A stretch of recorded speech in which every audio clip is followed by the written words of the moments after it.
evening, DeFi Kingdoms family. Welcome to part 2 of the special guest Bolon Wowee show extravaganza. I am joined once again by the infallible and begrudgingly lawful neutral, but not really. I want to hear what he has to say about that later from the notes from last time. Maddie Pask. Maddie, how you doing?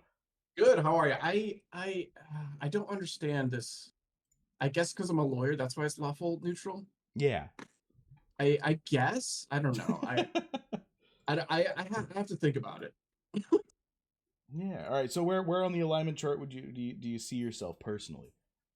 Probably chaotic good. Chaotic No, good. I mean I don't do anything chaotic though. Although I mean being in DFK is pretty chaotic, I'd say. I heard you started dark summoning.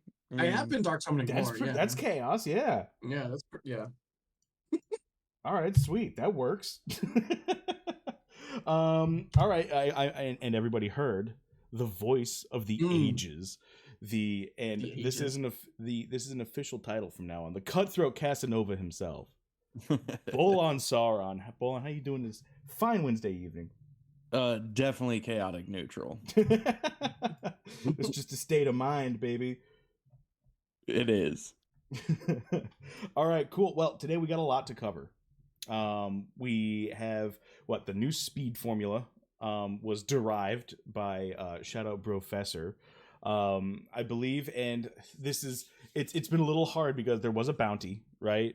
I had 150 crystal bounty out that Starbuck was from Mythic Squad, Mythic Vibes, everybody, was matching. So 300 crystal total bounty with a rare pet at stake as well. That was going out to whoever could guess the formula that was posted by Hubert in PvP discussion, 2 weeks ago at this point. Yeah. And Professor, somehow, he managed to get into the Hubert DMs and sweet talk him so right. And he got all just the pieces of confirmation that he needed to get exactly what we were looking for. And we've got a new speed formula. But I also want to shout out iOS Code because he was actually the first one who said it. He said it last Thursday on the Mythic Squad Mythic Squad stream when the bounty was getting started. He said it immediately. New speed formula, and I do have a screen cap of it. But if that's the case, if there is a dispute, I will just something I was saying. Who gets the bounty? Exactly. If there is a dispute of bounty, even in the slightest bit, I'm giving it to both, baby. Oh, wow. I was gonna say cut the baby in half, but I mean, all right. So I guess you are a little chaotic good. Yeah, no, the bounty will be going out to both Professor and iOS Code because they were both technically correct. Professor was more correct because he was much more thorough and put out good logic and math behind it. But iOS Code was first. So we got that going on. I'm going to take a minute to spread around the link here so everyone has a chance to hop in before I go to the next topic, which is the speed formula, which I guess is the same topic, but I'm going to be breaking it down. You're going to see my lovely art on screen. I'm so excited. You've been hyping it. I'm so pumped to see it. I've been hyping it for exactly 15 minutes. And you guys are going to see my MS paintery. What's up, guys? What's up, Ghost Panda, Dags? Good to see you guys. Oh my god. But while I'm passing this around, do you guys have any initial thoughts, or do you have any idea where I'm going with this to begin with? With the speed formula? Yeah. I mean, I think I'm excited to hear you talk about it because the technicals and like the math, I definitely struggle with. In my mind, I get the fact that it's like the turn order is now dynamic and is going to change. There no longer is like a set initiative at the beginning of the battle. And that's sort of like the extent of my understanding of it. And I don't understand how that changes and shifts throughout the battle. And I don't understand how like you might gain speed You know what I mean? I'm struggling with that, so I definitely need you to help me out there. Oh yeah, you can shift gears. Yeah. Yeah, it is a little bit like Final Fantasy 7, almost exactly like Final Fantasy 7. But because we've got slow effects, we've got agility boosts, and I have a feeling we're going to have a new mechanic in the future that will be filling turn gauge or taking it away or siphoning turn gauge, which I will be talking about in detail in just a moment. Bolon, what do you have to say about it? Because you said you knew what the formula was, and then you were like, well, maybe I gotta check to see what the formula was because I'm not 100% sure. And then you said I was a little right. So I gotta know, what do you think about it? So I was right that it was the new speed formula. I actually did have one of the stats wrong, which that part is what I wasn't sure about, which is what made me question my entire understanding, because I hadn't seen the formula before. I just knew that a new speed formula was coming. So I made the assumption that this was it, and then I was like, well, damn, if I'm getting these variables wrong, like maybe I'm just wrong. But no, I was right, just wrong in my assumptions. Okay, it looks like Dags has actually got a very similar he's got a similar thought process that I do. I think sages are going to be absolutely bonkers because of this. Goes paid. I swear, my game just never gotten a Final Fantasy and it's coming back to haunt me. I mean, you don't gotta play it for long, honestly. And the newer games kind of follow the same deal, where there's just a certain amount of time. Well, I'll get into it, right? Never finished Final Fantasy 7 because my kid was born. Hey, that's a reason. I mean, how many discs? How many discs were Final Fantasy 7 back then? I think I had like a 3-disc, like gigantic box for the PS1. I mean, it's not a good reason, but it is a reason. Yeah, it is a reason. It's a reason. Okay, so I apologize to everyone in advance because this looks so dumb, and I'm so sorry. I'm so excited. But behold, my MS Paint.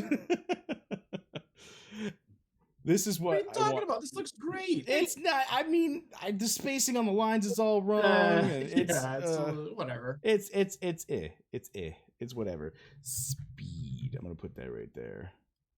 This looks. You're crazy. It looks great. Well, thank you, Maddie. Thank you for trying to being too hard on yourself. Thank you for picking me up when I'm down. So this is what I want to talk about. So the term round, as we understood it before, right, where everyone's going to get one turn in a round, like in D&D, and then the next round, everyone's going to get another turn. That is not the case anymore. Right. That is not even remotely the case anymore. The case is everyone gets a speed. And for this example, I've put up 100, 200, and 300 speed. And the ruling is first to 1,000 takes the turn. So Maddie in Bogside Chats yesterday was talking about ticks. And this was a term that was being thrown around by Hubert, was ticks to turn, which is what speed does. And speed is how much turn gauge per tick you're granted. So what does it happen like instantly? So yeah, pretty much, honestly. It'll happen extremely fast. Like ticks we're not going to notice. It's going to like proceed pretty damn smoothly. But for this example, we're going to do one tick here, right? So one tick with 100 speed fills one box. With 200, it fills 2. With 300, it fills 3. And this is all towards 1,000, which is a turn, right? Okay. So in one tick, this is what it looks like.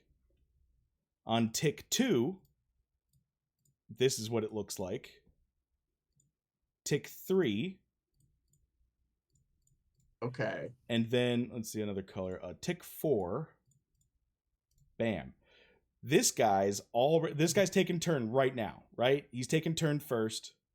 And the ticks happen simultaneously for all 6 heroes. For all 6 heroes in the game or in the battle, it happens simultaneously, and each tick adds your speed score, which is derived solely from agility and average level. But I mean, I've tried some cheeky little workarounds, but it looks like it's actually holding up pretty damn well. You got to give those electrical engineers some credit, I guess. But yes, every tick happens at the exact same time, and it adds whatever your speed score is to your turn gauge, essentially. And so this is what derives turn order. So turn 1 goes to the fastest, obviously. They would be the first to 1,000.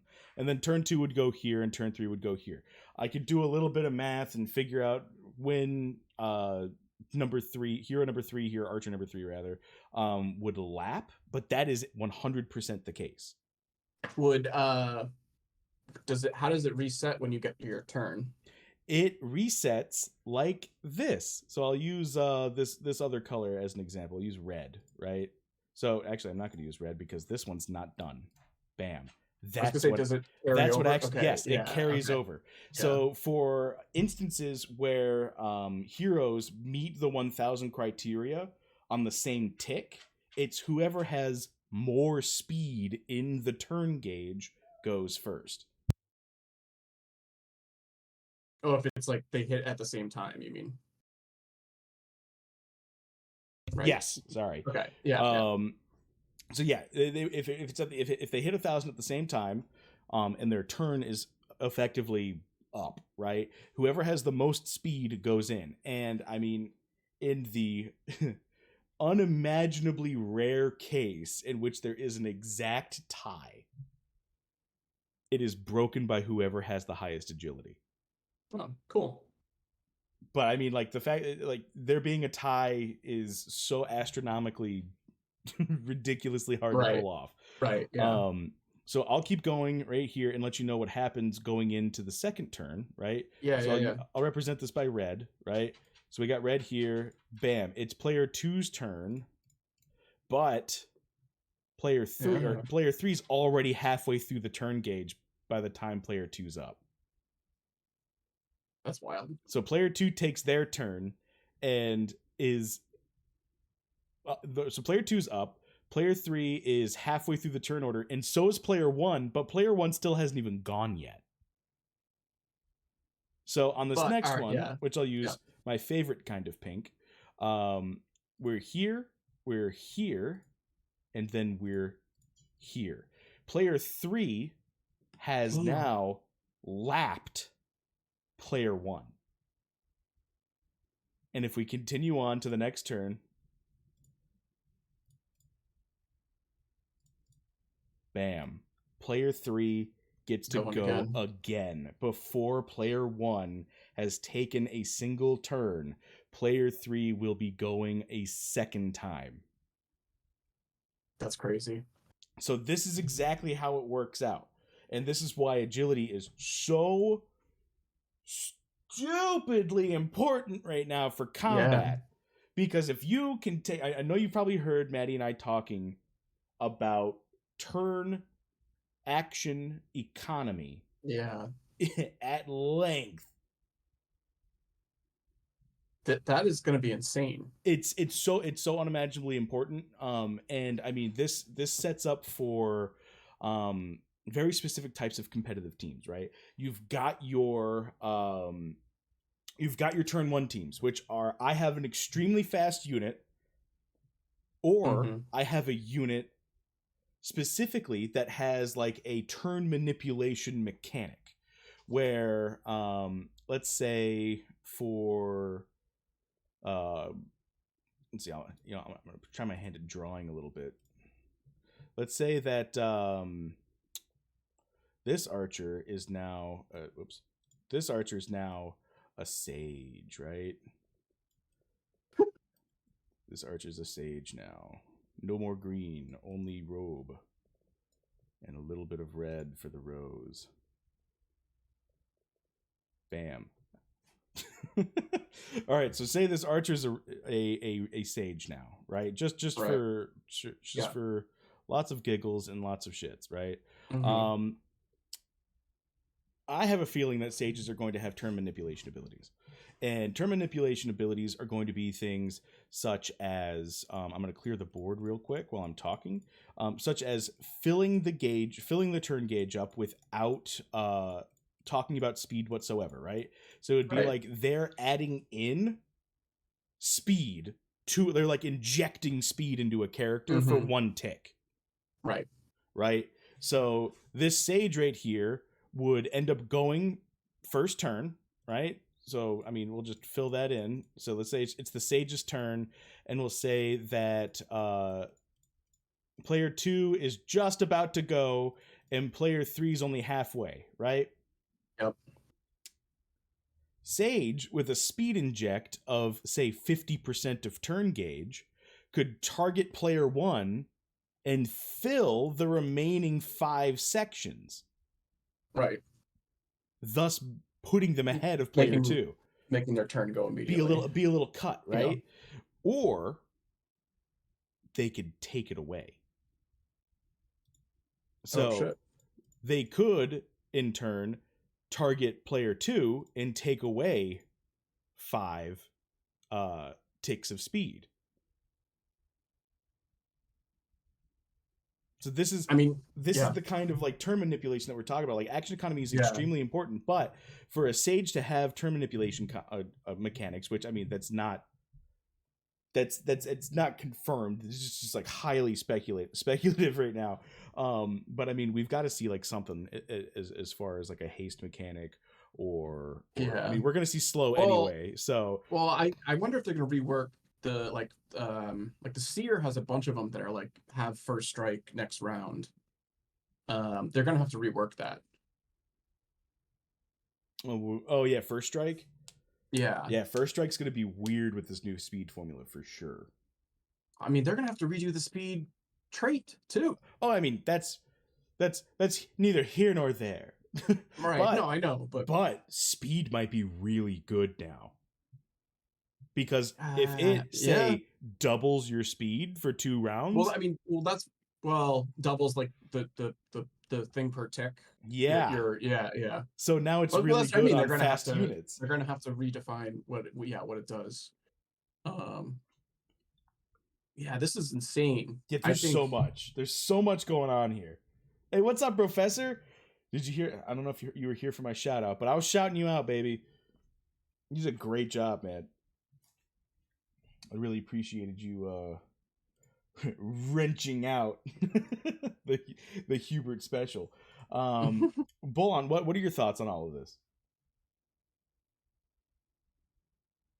Y'all already have a better understanding of it than I do. or you're wrong, I don't know.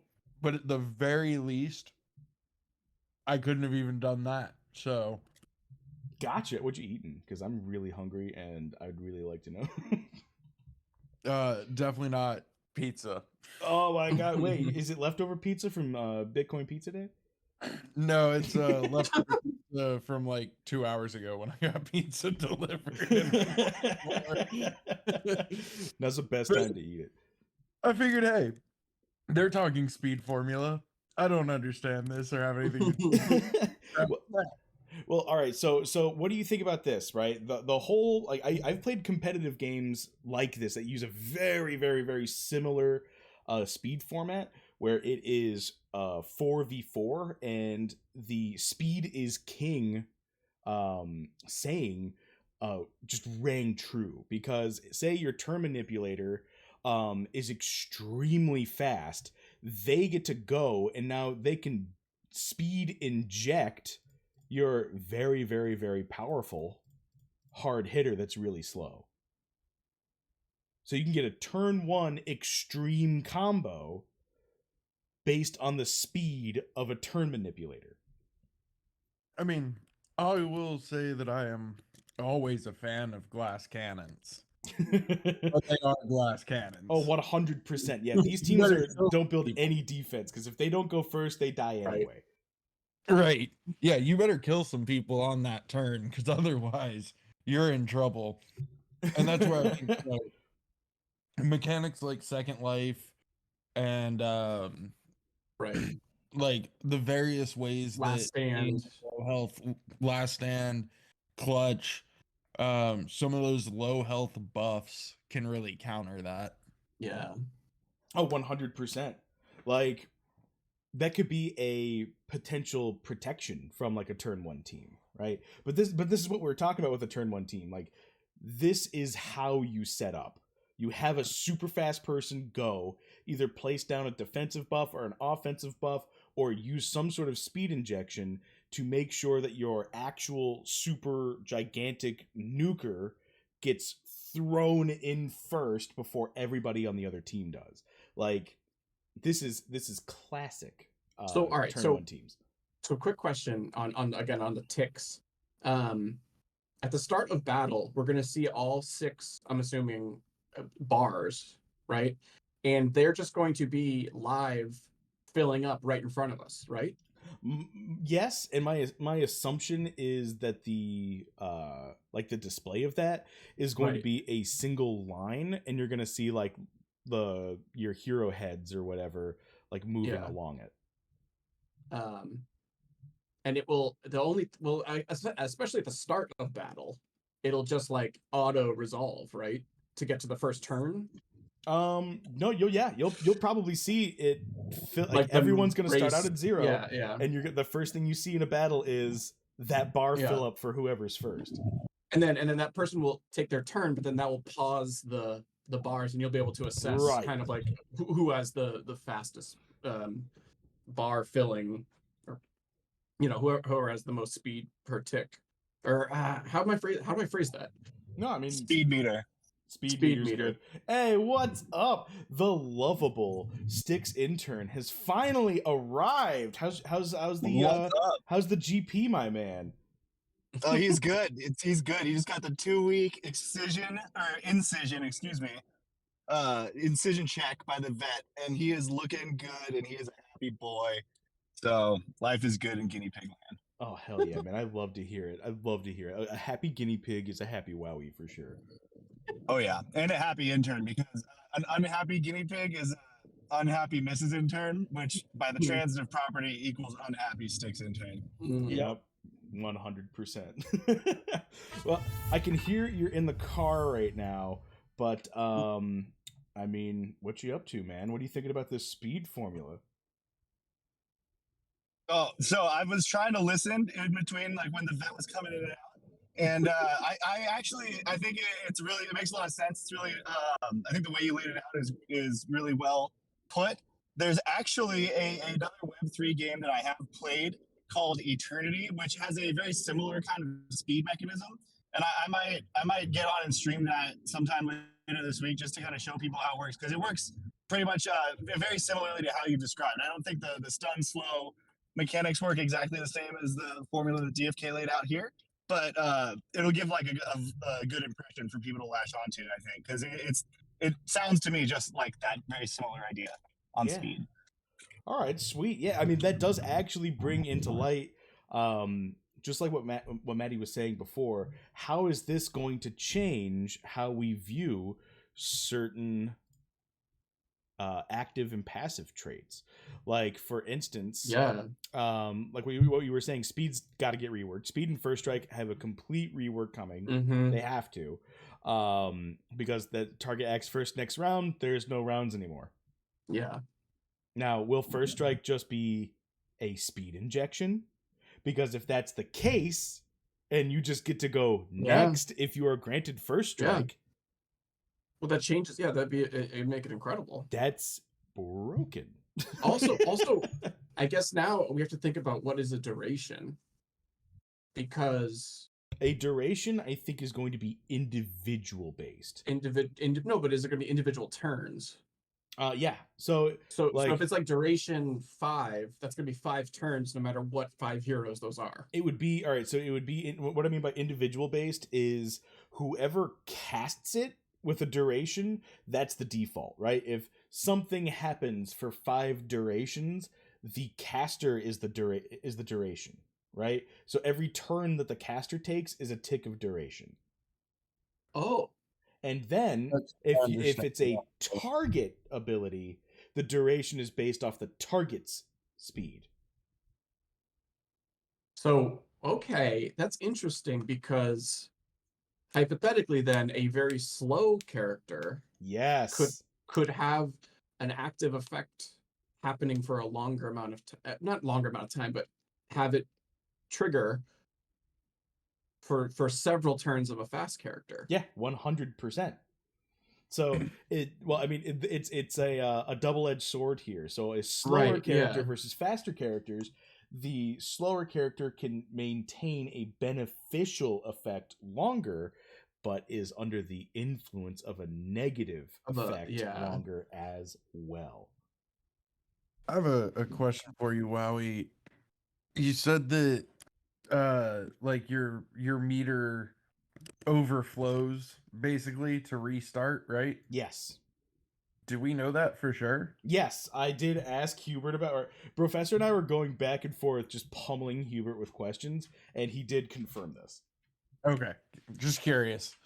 Unless I'm completely wrong and Hubert hears about this later and he's like, that Wowee and his incredibly wrong things he says.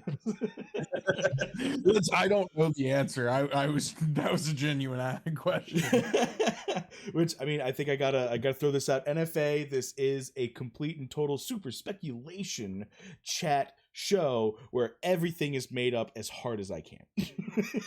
There's Panda, don't go. Oh yeah. So, what are you guys' questions so far? Because I do have one more thing to go over, and it's much more nerdier than what we're talking about right now. So the seer capstone, the seer is at the start of each enemy's turn, deal magical damage to that enemy. That directly counters speed. Right. Because the more turns you take, the more damage you're taking. But hypothetically, there's more opportunities to get that interrupted or stopped. What do you mean?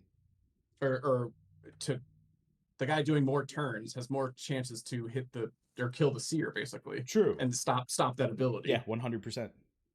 But so things that. But this is guaranteed to hit them at the start of their turn. Yeah. And if they're just doing multiple turns, it's gonna be man, it's gonna be interesting. So you can't have no speed because you'll just be killed. Right. But having a slower speed and some moves that like work over time, some damage over time moves, and having a slightly slower speed might be like a good counter to a speed team. There's one thing you have to consider with that as well. This is a resource management game. If I'm super fast and they're super slow and they bide their time and I use everything I got the pedal to the metal, using all the gas, using all my mana, using all my battle budget, and then I'm out, they win. Because their entire arsenal is still yet to be used, right? I think that's the Bolon stall. Well, I mean, it would have to be big beefy tanks that can handle those multiple hits, right? Turtle comp. Exactly. Yeah, I call them stall comps. Yeah, I like stall comp as well. It makes more sense in game like this to call stall comp. Yeah. In a MOBA, it's more like turtling because there's actually activity with that. Right. Yeah. You have to moving back. Yeah. Right. Go into my 3 seers that aren't allowed to do damage to people. I'm going to not care about all of your attacks. They won't do any damage. They won't take any damage. They'll evade everything, and then we'll just wait. Exactly. So I just want to clarify one nuance that Maddie kind of raised here. You guys were talking about how you can be under the duration of buffs for longer or shorter, and I longer or shorter is not the right concept in this kind of framework. Yeah. It's you're under a buff that impacts incoming effects for more enemy turns potentially if you are slower, and you are under a buff that impacts outgoing effects from your hero for the exact same amount of time. It's 3 of your turns, right, or however long it is. So it's really, you got to think about the incoming effects the most, I think, with the speed thing rather than outgoing for these kind of stall comps that you're talking about. Yeah, 100%. No, you're completely right. Like it's hard to really put into words. Oh jeez. All right, wait. Can you go? If you guys can go ahead and take over for a little bit. Oh, never mind. My dog's peeing. Oh, Oh, It's too late. Yep, it's too late. I'm gonna have Oops. to. I gotta But take you gotta him go out. get the nature's miracle now. Yeah, I gotta take him out real quick. If you guys wouldn't mind, I tried to take him out beforehand, but I guess he drank too much water. BRB. Hey man, I can relate. I think my guinea pig's peeing right now. Yeah, this is super interesting, and while we explaining it helps me conceptualize this a lot.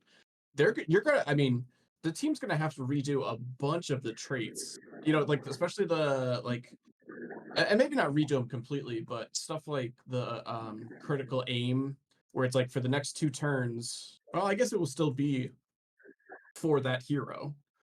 Right. So yeah. Think of it as consuming a stack of the buff every time that hero has a turn. Right. And so you get a certain number of stacks of buffs. And if it says it lasts for 2 turns, then each time that hero has a turn, one of those stacks is consumed at the end of the turn. Right. It's kind of how I would think about it. Okay. Yeah. Yeah, because I think for like critical aim, you gain an additional 70% chance for crit for 2 rounds. So that would be on your hero. So if your hero was slightly, his speed was not, his speed per ticks were not as high as the other guys, that critical hit chance would be active for potentially more. Oh no, it wouldn't matter though. It'd still be 2 turns of that guy, right? Right. So that's why I'm saying outgoing effects last the same amount of time. It's still like 2 turns. But if you have a buff that prevents enemy damage, right, Okay, you could use it up really fast if you put it on a fast person, or you could make it last against more enemy attacks if you put it on a slow person. Gotcha. Okay. And I think the thing that's really going to catch people is the fact that it gets used up faster on your fast people, because they'll be like, wait, I thought I had this buff defending me for 2 turns, and then they go and take the knight takes a turn, and then they take both their turns, and the knight takes a second turn. They're gonna be like, what the hell? But I think that's gonna catch people off guard. I don't think it's like broken or bad. I think it's a good mechanic, and I think that's gonna be a good way to like needle into some of these faster speed comps, though, is by buffing yourself, and they kind of burn through their own defensive buffs very quickly, so they can't really do defensive buffs. And that's another reason why they would be a glass cannon team, as Bolon was saying. Yeah, so like something like more defense for 2 rounds on a ninja is gonna be blown so super fast, because the ninja is gonna be poking really quick 2 turns, and then it's gone. Right, or it could be blown very fast, or you could like time it well, where you say your ninja just took his 2 turns, and then it's your support character's turn. So you drop one on him then, and the whole enemy team goes, and then he gets to go. Yeah. So maybe you could. There are situations where you could manipulate that to really swing advantage. So well, I mean, that's why I think it's cool. Yeah, that's gonna be really interesting, and also I think it's gonna be not hard, but like it's gonna be new every single battle. So you're gonna have to get a feel for how these like gauges work for all your team, and like know them down. Because you're going to have, the enemy team, you're going to have to assess pretty quickly, but also it's going to be happening instantly. So like, if you have a strategy, you're going to have to be thinking about the turn order, every time, because you can't be sitting there trying to figure it out and mapping it out. You're going to have to know it ahead of time. Well, I think actually this kind of gets to your Mewtwo point from whenever that was, talking about how it just came down to who had the highest speed. So this makes the fact that speed is dynamic and turn order is dynamic, it gives room for reaction during the battle, because you can recognize that a situation is about to present itself because of the way the turn order is shifting. And you can use that kind of like anticipation in the moment, and I think it really gives a lot of that, where if it was just not dynamic in any way, and you could kind of really easily predict exactly how it was going to go, right? I'm not saying it should be crazy, but exactly how it was going to go every time, it would get stale. Right. Faster. No, I think I agree. And also too, it would make, and Wowee and I were talking about this earlier, like this makes agility probably the most important stat almost. Because if there was a kind of static turn order at the beginning, there'd be diminishing returns on having super high agility, because eventually you can't be the fastest faster, So Right.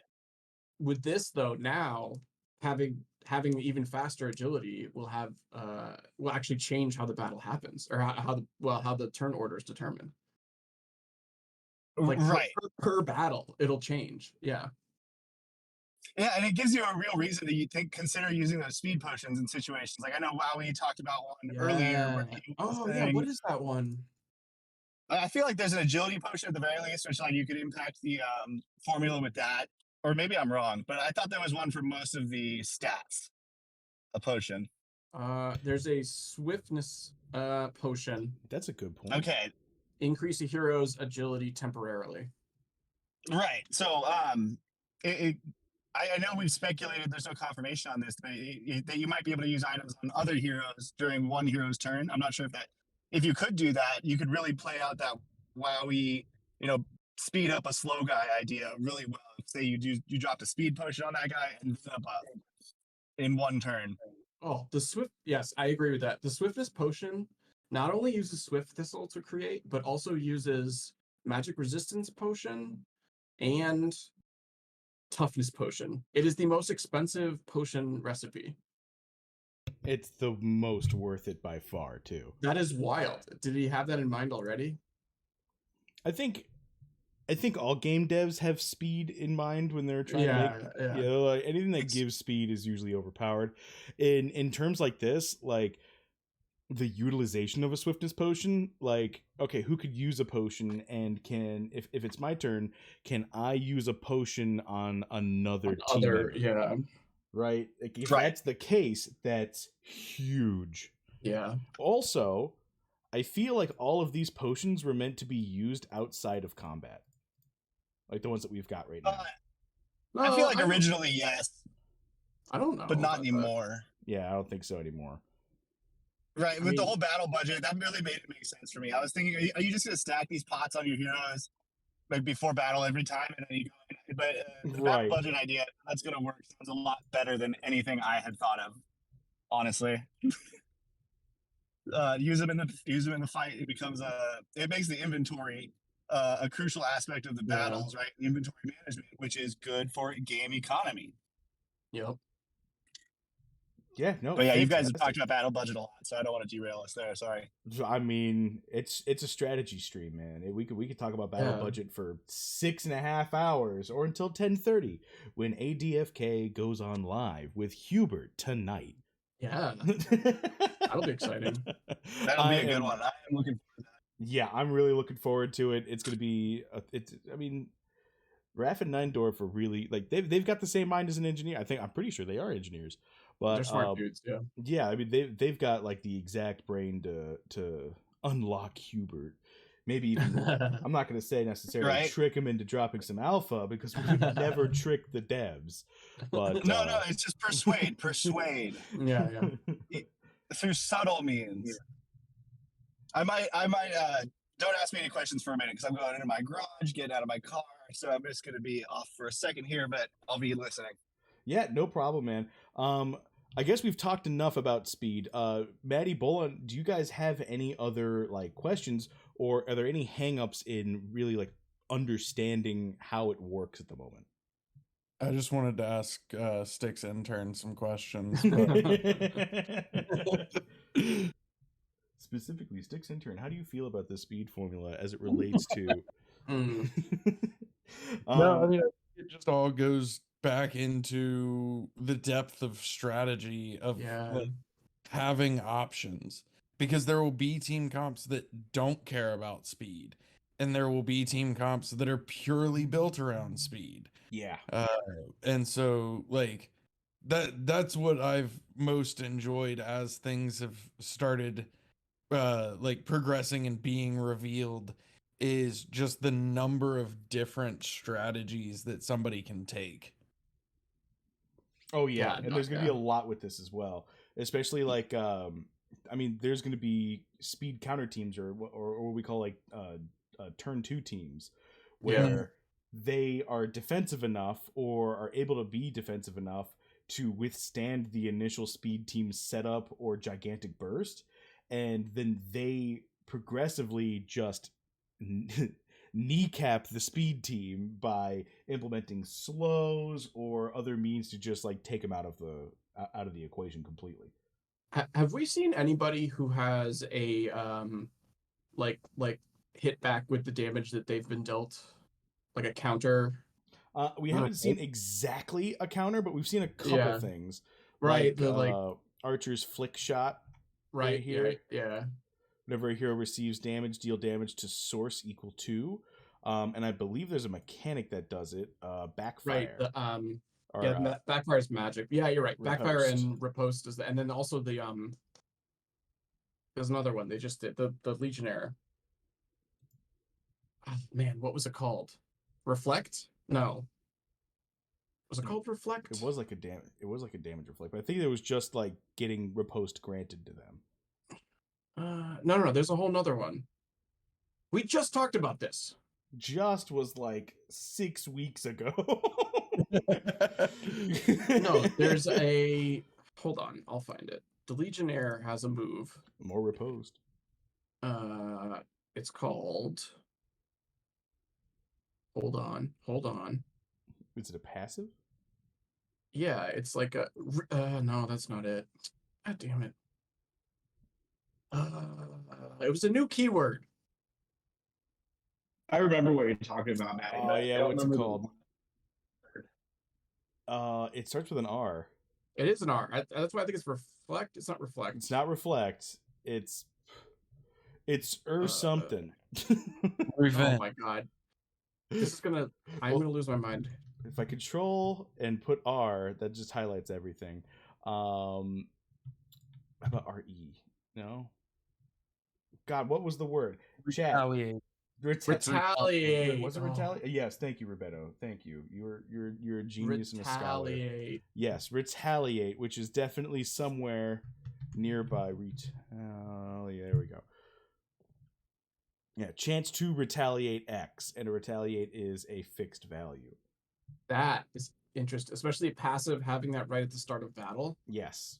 Yeah, that's the counter to the speed team. Counter teams are usually like passive's ready to go. Like it's to the detriment of a speed team. Like I mean, just one like extremely offensive based counter unit can put a AoE speed team just out of commission completely from the very get go. Well, that's the other question. Does anybody have or have we seen yet an AoE slow? Damn it, Bolon. I think Bolon. I think I saw one on the Monk Codex. Could you confirm? True. Because that's the other side is if there is a class with an AoE slow and you just ramp you just focus agility at all times on that hero, they act first, you AoE slow the entire other speed team, and now they're just a team. Yeah, they no longer have a theme or a value. 100%. That's called a turn one push team, where your unit goes first. Like your unit has to go first, obviously. Speed is king.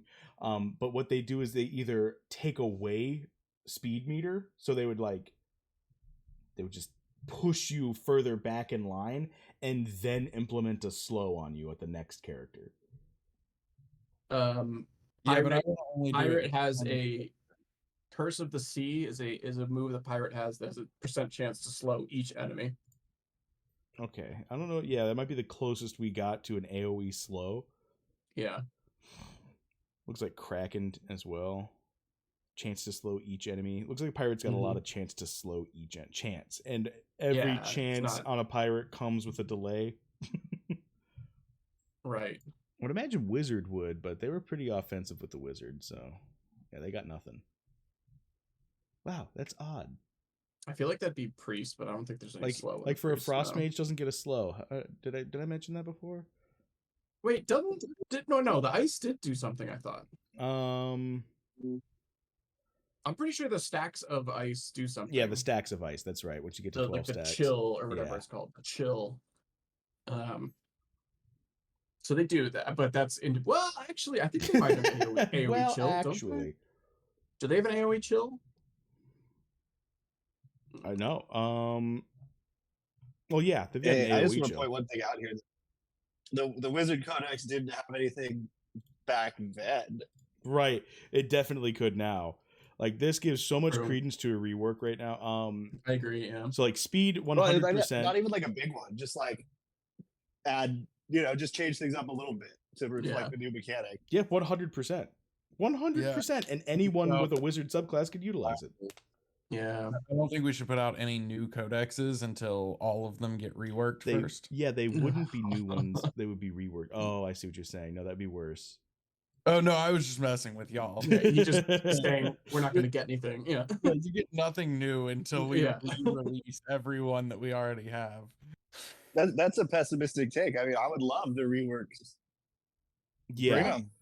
That's more Wowee content. It's 100% true. I'd be all about it. If we're gonna re-go through Archer, like let me add it. You know what I'm saying? Can you imagine how fun the Mythic Squad Thursday stream would get if they had to guess like the difference between the old rank and the new rank instead of what the rank was? Oh my god. The problem is Wowie's gonna need a new rank scale because he's already maxed out from the last couple. I've thought about this. I've thought about this. He could just add like more E's at the end of Wowee. I think he gave that one a Wowee with how many E's? Yeah, with how many E's? The Wowee. Oh my god. So I mean, like, you can see the difference though, right? In my defense, increase effective basic attack damage by X% in combat, right? That's just one line. It doesn't even fill up, doesn't even wrap around to the next one. Let's just look at something from, let's say, the Thief at level 1. There's so much more to this. Like, how could I not rate that higher? In all fairness. It just does more. I have no counterpoint.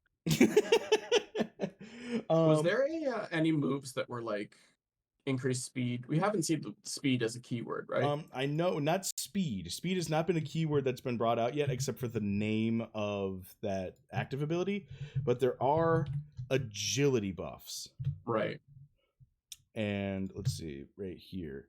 Target hero for Wiz plus Vitality and Spell mod. Target hero gains effective agility equal to Vitality. That's a priest. That's a priest ability for X rounds. So this would be a agility buff, which would be both turn order or speed and evasion. And that would be based on the target. And that would be based off of your vitality. But boost to their agility. The duration. Yeah, and the duration will be based on the target receiving the buff. Yeah. I do feel like we need to take a moment to recognize the fact that Wowee wanted the average level to change based on hero death and resurrection so that it was constantly changing throughout the battle. Oh, no, I did not. I was very much so against that. Oh, were you? Okay. Yeah, I was, because that was brought up in PvP discussion where it's like, this is actually a really good transition because Professor made this super simple and elegant formulaire, I guess you can call it a calculator or something, where he plugged in the formula and got the average level based off of the team, and then you could plug in everyone's agility to see what the speed would be, and then it would be the number of ticks to 1,000 initiative. This is what I was talking about with, like, I'm so my heart is filled with so much pride that there's other math nerds out there, and Professor is like the biggest and best math nerd to me right now by far. But we could talk about, like, so this is level 10, right? We can go ahead and move this down to like level 20, for instance. To level 20, average level goes to 20, right? We could see how this affects, right? 5 agility is 14 ticks to initiative because it's 75 speed, right? And then we could see an incrementally adding 10 agility for each level 20 and how much that truly affects how many turns you're going to take or how fast you're going to lap. And it can be even further exemplified 350. That's 250. Tree fitty. 250, 150, and 50. I'm going to go ahead and show you a very interesting thing that I've picked up while looking through this little doodad here. At level 100, we can see the at average level of 100. We can see how diminishing returns, the value of agility, changes as you gain more. Right. So here I've got an increase of 100 agility per level 100, right? Because we're all level 100 in here. It's the average level. And you can see the differences in speed, but more importantly, you can see the differences in the amount of ticks needed to get to your turn, right? Ticks to 1,000 equals turn, right? So you can see that the importance of 100 agility at 50 to 150 is effectively 2 ticks, and the same thing to 250, right? So the difference of 200 agility at level 100 is 4 ticks, which is huge. Yeah. I mean, you're going to be taking you're going to be taking 2 turns for almost every 1.5 turns that the slow person takes. But then it starts to slow down. When you go from 250 to 350, it's only 1 tick rather than 2. And then from 350 to 450, it's another 1 tick. And then from 450 to 550, it's not an increase at all. Which means agility has diminishing returns, which means there is technically going to be a soft cap where the value of an ability is actually going to be lessened on a fast hero when we're talking about something like target gains effective agility equal to vitality. Because if you stack it, you're not guaranteed to go first. Like if you get there on the same tick, yeah, you'll go first. But I mean, the difference between 550 and 350 is literally 1 tick. So that boost would be better used on your slow characters. A slow guy, yeah. Like much better utilized. Yeah. Do you even get agility to those numbers? At level 100? Hell yeah. No, you can't get to 500. Well, maybe not 500, but like no. With buffs? You could get to 200 maybe. 200? What? Are you kidding me? What? For 99 level ups, you can guarantee an agility point. That's 99 agility for free right there. Not for free, because you're not getting something else.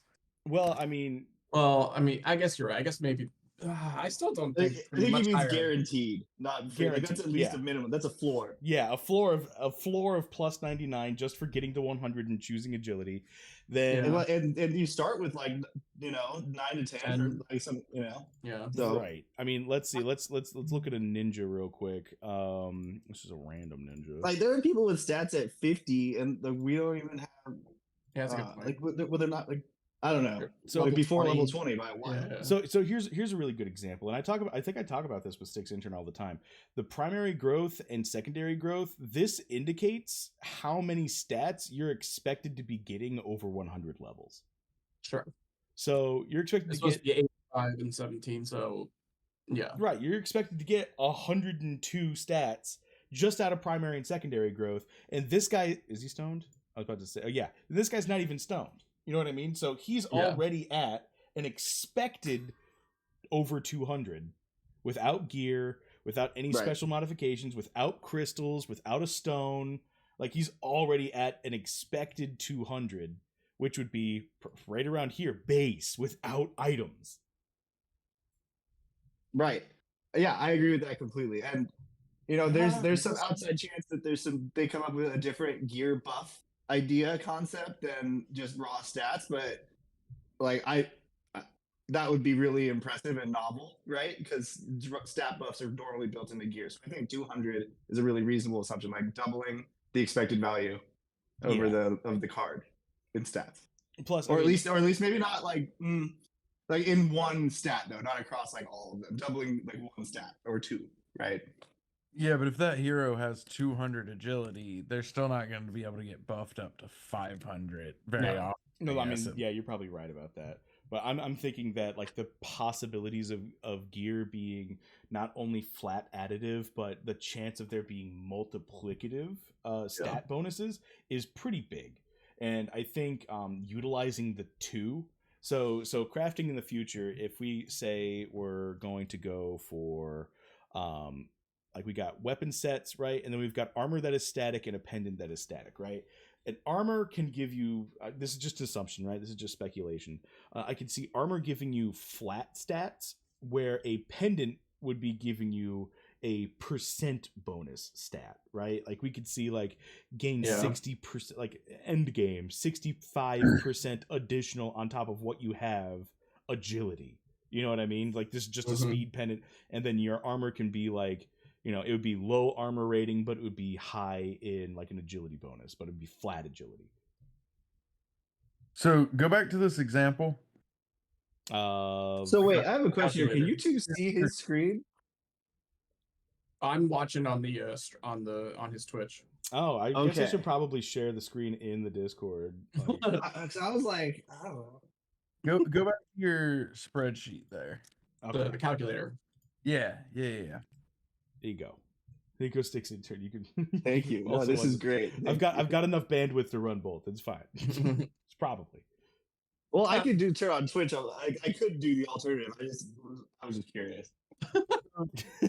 So I think the flaw in your math here, right, is the number of ticks to 1,000 initiative is only the number of ticks to the first turn. Correct.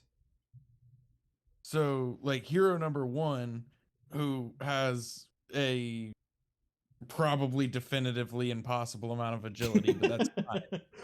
Maybe potentially impossible. We'll still lap hero 2, who probably also has an impossible amount of agility, but that's fine too. They'll still end up ultimately lapping them. Yes, eventually, for sure. Okay. But the hero with 500 versus the hero with 400, it's going to take like something like 8 turns or something like that to finally get a second turn in. You know what I mean? Like it's going to be ever so slight. So guy 1 takes his turn. Guy 2 is going to take it almost immediately. Not almost. It'll be right afterwards, unless there's some sort of, you know, special move that changes that. And then after that guy's turn, it'll move on to the next person. But when you look at their bars, it's almost going to be identical, of like a little bit of a new bar, right? Yeah, basically. So this doesn't take into consideration like the following turns afterwards. But yes. The difference is the same between each one. For every 100 agility points, you pick up 16 speed, roughly. It's rounding up to only have 1 digit, which is fine. But you're picking up 16 speed for every 100 agility. So it doesn't matter, like if it's 150 to 250 or 250 to 350, your time to lapping somebody would still be the same. Right, it would.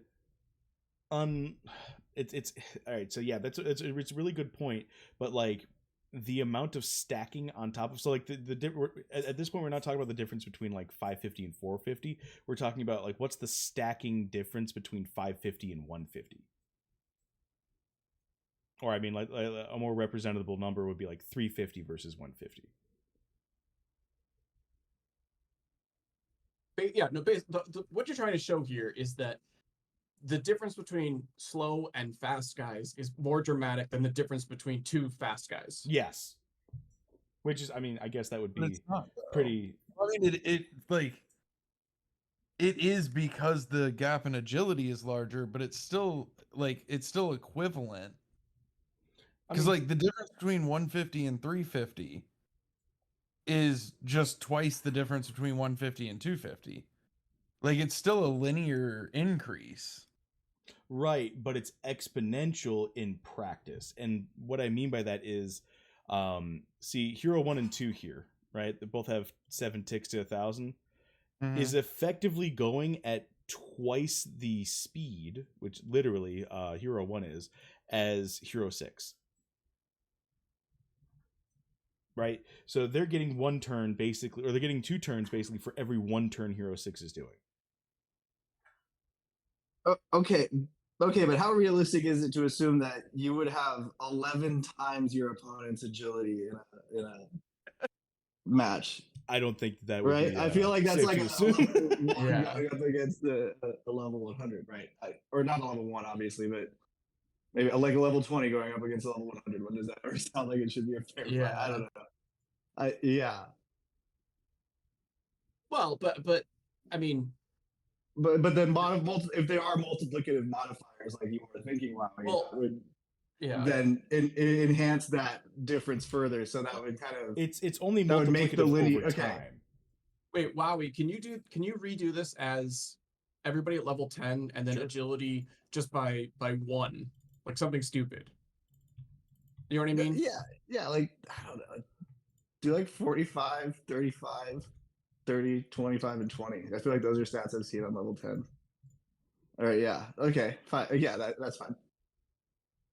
I mean, this brings up another one. Yeah. Average level is extremely important when taking this into consideration. This is literally 1 tick up. Well, this is 2 ticks, but Right. we get 1 tick up every time.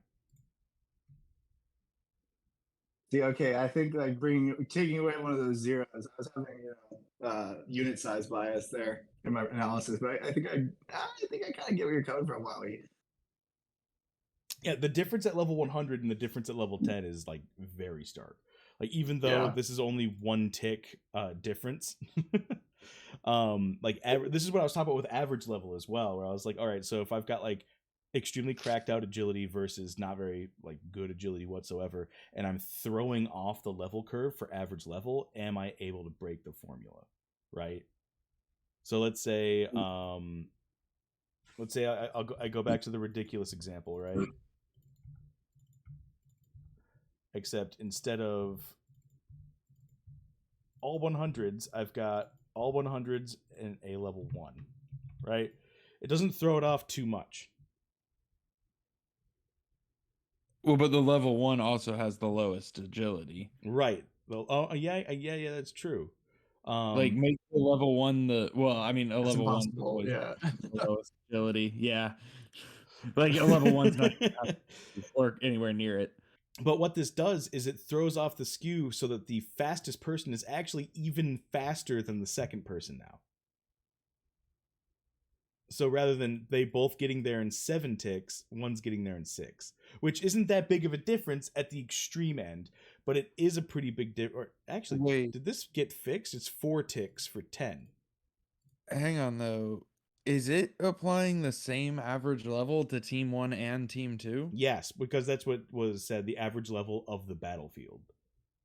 Oh, yeah.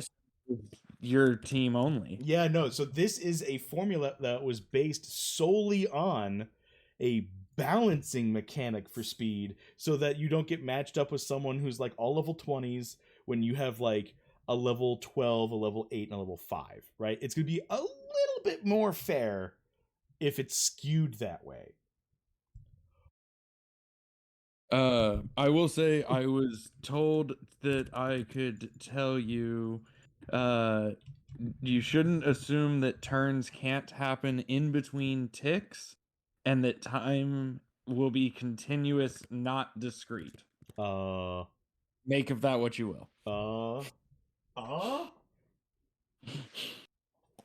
I mean, that goes back to your speed injection idea of like manipulating the bars. Like it can happen in between a tick, meaning turns can happen in between a tick. That's interesting. Wait, I guess I don't understand that. Yeah, that now I guess like I think I'm off the rails here with that one now.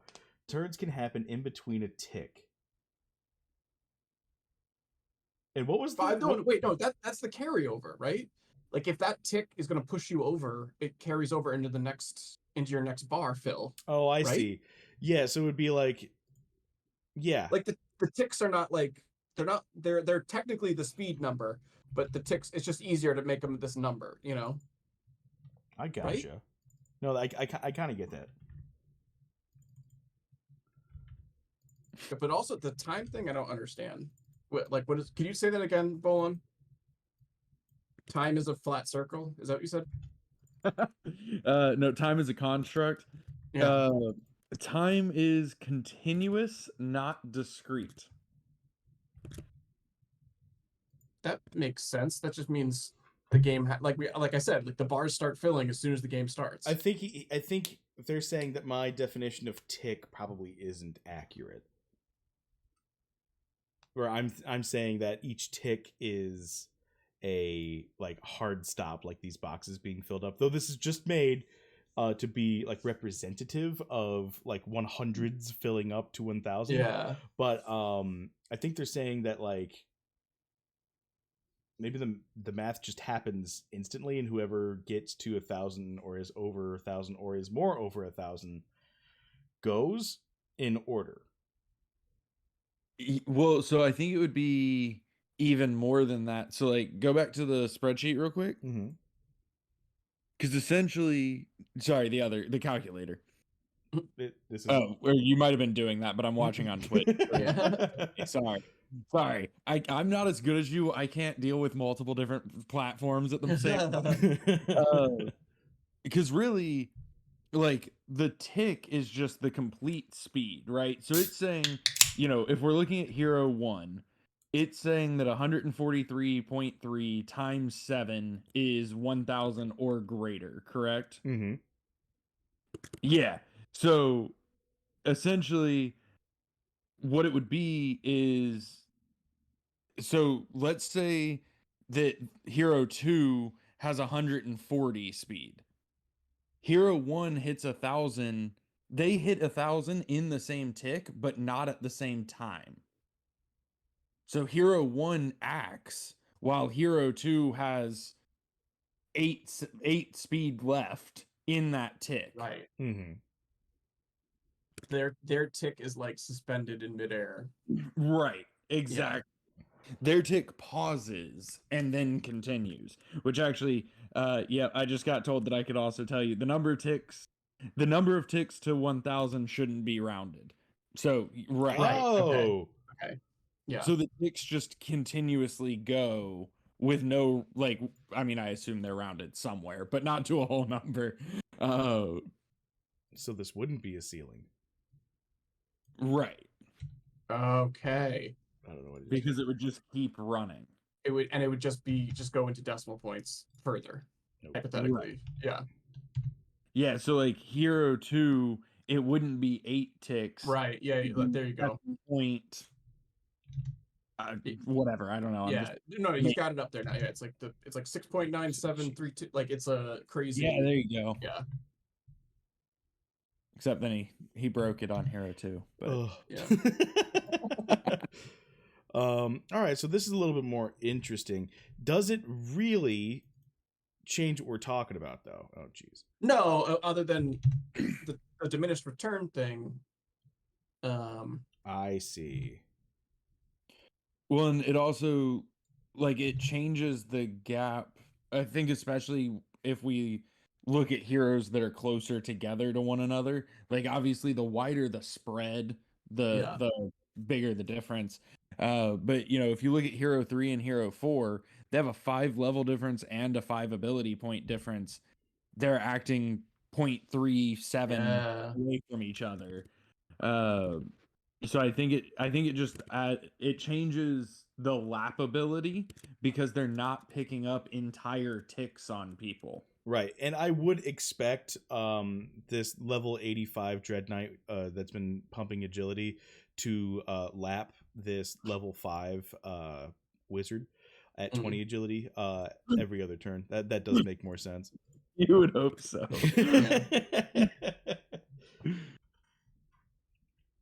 Yeah, this is super cool. Yeah, this there's a lot to talk about here, like just so much. And I think this is a really good representation right here of what we're probably going to be seeing in some of the more let's say if there's a skewed fight going on, a skewed matchup with a bunch of here's your King Baka triple dreadnought team coming in, and here's this well thought out Yeah. Triple seer that can't do damage. Yeah. But yeah, he's really fun to look at. Professor did leave a master form to this. Oh geez, buddy, are you? How can you have that much pee in you? There's no way that this is real. Oh my god. My dog has just been a fire hose for some reason. Oh, pups. I know. Let's see. But Professor did leave a master of this exact little calculator here. In PvP discussion, anyone can make a copy of it and do what I just did, which is take out the ceiling portion of the formula. And mess around with this and see if you can get your teams to make sense, right? So yeah, that's cool. More realistically, we're looking at everyone probably being around level 15. With, I mean, let's just say that everyone is level 15 because that's where everyone's going to be using or utilizing most of their skill points, right? And we'll give it something more realistic with like, 50 being the cap here, 45, then we'll go like, this guy's got 25, this guy's got like 15. So here's some speed formulas you can see. It's a little bit more strange, but this is probably closer to realism here. It's like you'll lap eventually, but turns will be taken in order for quite some time. And you'll be able to map that because you're going to be seeing everyone's bar is going to be visible. Right, you'll be seeing it live. You'll be kind of be able to see like, okay, I'm still good for like another few times until the fast guy gets to his lapping. Right. The heartbreaking part about it's going to be like, oh god, this all comes down to if I can go before that guy goes on the next round. Well, and also, it'll be interesting. Bolon, I don't know if you know this or not, but like, will we have numbers or is it just going to be a visual like bar? Because hypothetically, you like we could potentially like actually do the math on it like live in battle if we had the numbers. Well, I mean, I think it'll be you won't have to do the math. I think good lord, y'all are gonna get me in trouble. I think that the thought process is that the bar would show it'll be very clear. Like 3 rounds or 4 rounds. So you would know, okay, I have this round, the next round, and then the third round, that guy's lapping my hero. Yeah. It would be pretty cool for like future strategizing to be able to like click on a speed bar and then see how that's going to play out as things are right now. And then like you could see like, okay, this guy's got an agility buff for 3 rounds, which means he's going to be up in turn by this one, right? Unless it gets despelled and then it gets reworked again, or unless somebody gets like a speed injection or a siphon or something like that. Yeah. I like this. Oh, this is super cool. There's a lot to play with here. What was that? I was just gonna say that's the other thing that'll be cool. Like if it shows, the next 3 rounds, let's just say, if somebody gets an agility buff, you'll be able to see it move them on that bar. Yeah. It would be perfect to see that. Like especially if like, okay, here's the current like turn order, right? And you could just see that live. But if I click on it and it expands out like, here's what the turn order is going to look like for the person who's going right now. Here's what the turn's going to look like in the next turn, right? Yeah, that'd be awesome. I really enjoy that idea. I think it's going to be super interesting because I think it's going to be, and again, we've talked about this. Like, there's going to be a version of the game where you can just click buttons and have fun and just play. But then there's also this other layer of like going home with these spreadsheets and like analyzing your team build and stuff like that. Like, I love that idea that like, you could just kind of go into it and, oh, hey, there's the bar filling up. Like there's many ways to play the game, Please don't make me do real-time math. Yeah. Well, you won't have to. Like, it'll just be like, you can just play it. Yeah, what if they have a real-time calculator? I know. Well, I didn't expect to be talking about this for literally an hour and 15 minutes. But this has been super interesting, and I'm assuming you're getting corrections from Hubert. I cannot name my sources. Yeah. Well, I just know that he's going to be going on at 10:30 Eastern Standard Time with ADFK, Raph, and Neindorf. Tune Yes. in afterwards. Hubert was passing on some information. And yes, he will be on in an hour, which is exciting. Yes, I'm very excited. Yeah. And I've promised not to overstep on any of that. So everyone who's watching right now will be able to tune in a timely manner. And in order to be timely, I am going to go ahead and we're going to move on to our next question here, our next topic.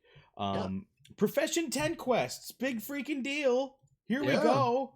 It's finally here. Look at them. It's right here. That's the button. We can get a quest started. Oh Beautiful. my god. It says 10. Says 10. It says 10. It's glorious. Okay, so my questions, and this is for mainly Bolon to get some clarification out. Yeah. What's the difference? There is none. It's all a lie. Wow. It says 10 though. It has to be better. It is. It's That's all it is. significantly better. So there's two main differences. Which one you decide to place more importance on, I will leave to each of you as individuals. So the first side is there is a higher rate of experience earned just by completing the quest. And then the other side is there is an additional role for loot in each quest. Now, is that one additional role per quest, or is that one additional role per tick of the quest? Well, I think it's per quest, but I think per each ticket of the quest is the quest. And I think I would say it's quest and set, right? You do a set of quests, and it's per quest is how I understand it. What Styx said. Okay, cool. Oh, Chris, So Jiu-Jitsu, thanks for the follow, bud. Fishing or foraging, it's per 5 stamina, which is 1 attempt. If it's gardening or mining, it's per 1 tick, which is 1 attempt. So either way, it's per attempt. Cool. Right.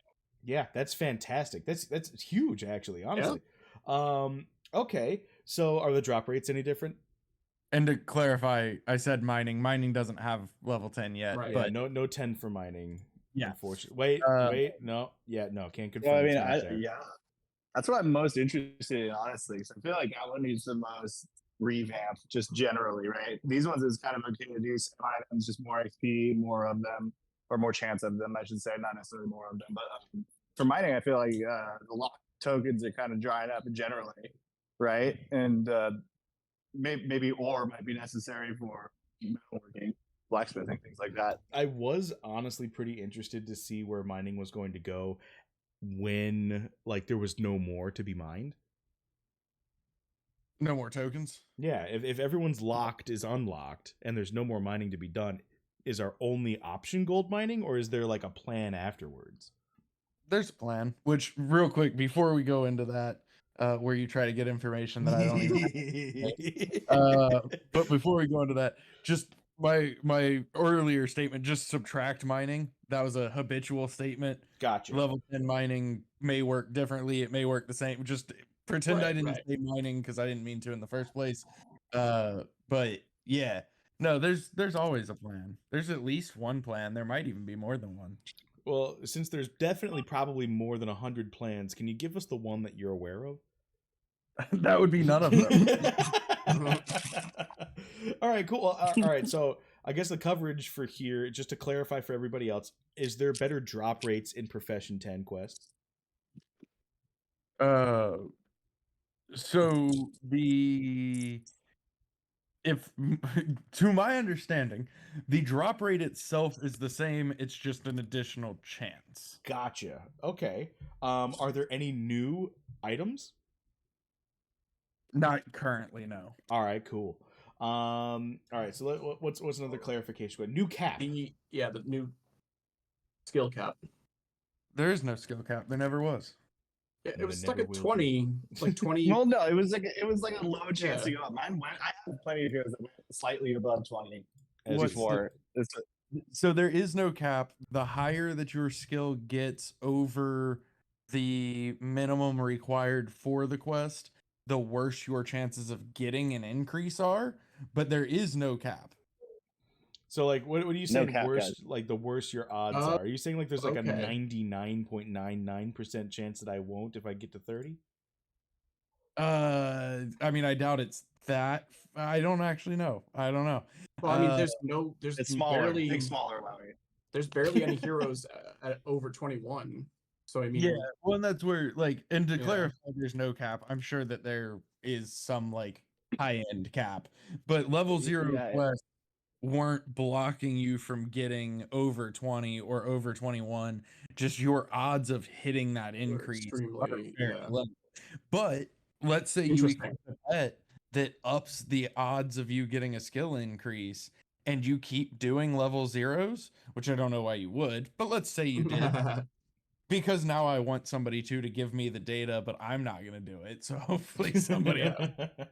That may change as well to where you could see people doing level 0 quests and having higher skill points because now they're able to Right. re-increase their odds. That's pretty But yeah, they interesting. weren't hard capped. It's a sliding scale. The higher you go, the worse the odds of an increase get. Okay, and just for everyone's curiosity or anyone who would be curious, what does a higher skill level mean for us? Aside from access to level there's quests. Right. So say I have a level 10 fisher, and like I get to the max, right? I stampede it to the max over the next like 2 days, just to get to the soft cap of 30. What is the difference I would be able to feel, I suppose, from 10 to 30? So your skill level is a factor in the equation for drops. So the higher your skill, the better chances you have of getting rewards. Okay, yeah, cool. Yeah. Because you're a better fisher, so you have better chances of catching all the bloaters. So in the case of, like, say, a mythic pet being added that increases my effective skill of fishing by 39, right? Mm-hmm. While I have 30, do I have an effective 69 fishing? I feel like you picked that on purpose. I picked it because it was on Boxside last night. For the purposes of rewards, yes, you have an effective fishing skill of 69 at that that's point. huge. But it is only for the purposes of rewards. So what it doesn't count towards is skill gating. So like you can't put that mythic pet on a brand new hero and enter skill 10 fishing. It's not going to work. That's the good hero has to have it. But what it also doesn't do is it doesn't set you back on that sliding scale for skill increases. So like looking at it from the other end, say you have a skill 10 fisher and you put that mythic pet on there with an effective increase of 39. Now you have 49 effective skill, right? Right. If it looked at that for skill increases, your odds of skill increases would be crazy low. Insanely low, right? Yeah. So it doesn't look at it for skill increases, but it also doesn't look at it for access to the quest. So it's kind of a level out on that front. It only looks at it for rewards. That's great. Yeah, no, that's perfect. Right. I mean, it's a nice balance there because, personally, I really like it because I don't think you should be able to take a brand new hero and put a pet on it and go do skill 10 quests. I disagree with that. But the flip side of that is, then it shouldn't punish your skill increases. Right. So kind of gotta have both for it to really work out. The way I like. All right, sweet. StyxIntern, do you got any input or questions here? Because I only got one left. Yeah, not really, honestly. I think, the XP is really nice. I really, really like it. I'm really happy about it. The gardening XP is almost to 500, can be above 500 in some instances, I think. So I'm going to claim a win. I'm predicting that the base XP might go as high as 500 from these quests, which I did a while ago. And that's all I really got on it. That's, you know what? That's actually a really interesting point right there. Is there actually more XP base for level 10, or is it just because I have more chances to get items? There's definitely a higher base. Just like Bolon doesn't even answer that one. I know it. I was looking at the pictures. It's like, this is ridiculous. I was pulling at like what basically I was getting at least what I would get at the highest version of the like I said, my best possible outcome of the Profession Zero quest was equivalent-ish to my worst outcome that I saw on the 10 quests in XP terms. He is correct. The base is increase. He's absolutely right. Do we know what the increase is, or around what it might be? Is it like a 10% increase? I think it's higher than that if we're talking about yeah, it feels way higher than that. I didn't want to guess the percentage, but like 10% feels like it would be like an extra 10, and I'm talking like an extra 100. Yeah, I think like it was like an average-ish on a 6-stack run to get like what, between like 550 to like 750 XP per run before, and I think I was seeing a couple where I was like getting a total of like 850 like back to back to back, and I was like, okay, this is a nice new floor. Wait, so are you aggregating all of your heroes there? That's how Helper printed out for you. Right. Yes, I understand that. Yeah, so I think looking at it and seeing the individual results makes it a lot more clear. Which I get how Helper does it, but the reason that I went and did that was because I was not like annoyed, but I wanted to see how it looked on the individual level. Fishing and foraging went from a 15 base to 25 base per attempt. Yeah, that's huge. That feels right. Wow, that's a gigantic increase. Yeah. Holy crap! And then you throw on the percentage gain mechanic. You can also kind of reverse engineer that anyway, which I assume is why Hubert didn't care about saying it to me, so I could tell you. It saved me effort. I was gonna like go find a quest where they had the same item, or maybe do some multivariable things. Tell you how much XP there is per item.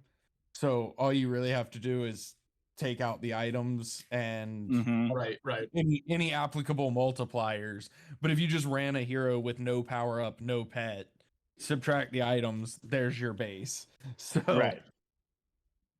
but yeah, no, so that would be what, a 66% increase. Yeah, no, that's gigantic.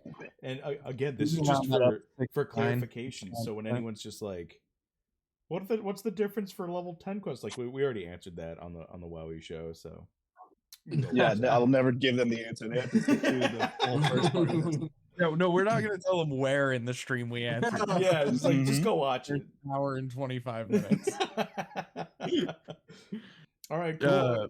But yeah, it's definitely like, it's a significant XP increase. And then, I mean, especially if you're taking advantage of multipliers. So if you have the power up, there's another 15% on top of the increase. If you equip a pet, there's another multiplier. There's so many options there now. Yeah, with the 66% base plus pet rarity plus the fact that pets can give you an XP bonus, this is huge. Like, we're gonna be seeing people go from 1 to 20 in a couple weeks if they're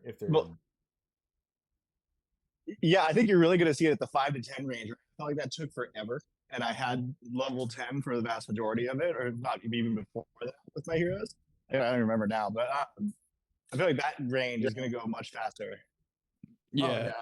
And that's where, people have talked about like how long it took to get to 10 and yes, accurate. But that was always kind of the point of like level 0 quests or skill 0. Yeah. All right. I'm trying to retrain my skill 0 quests require no skill. So they're not going to be the most rewarding. And then, I mean, realistically, like, I think most people, you hit skill 10 well before you hit level 10. Yeah. So, you know, you're putting a level 4 or 5 hero into skill 10 quests and just ramping that XP growth. Right. Especially with the multipliers, it just keeps going from there, which is cool. Yeah. Super interesting. Maddie, do you I'm have very anything pleased. to throw in here? Because I only got one question left. I have one other one. Yeah, go Sorry, for Maddie. it. No, go for it. So that the 15 to 25, was that for fishing, you said? And foraging.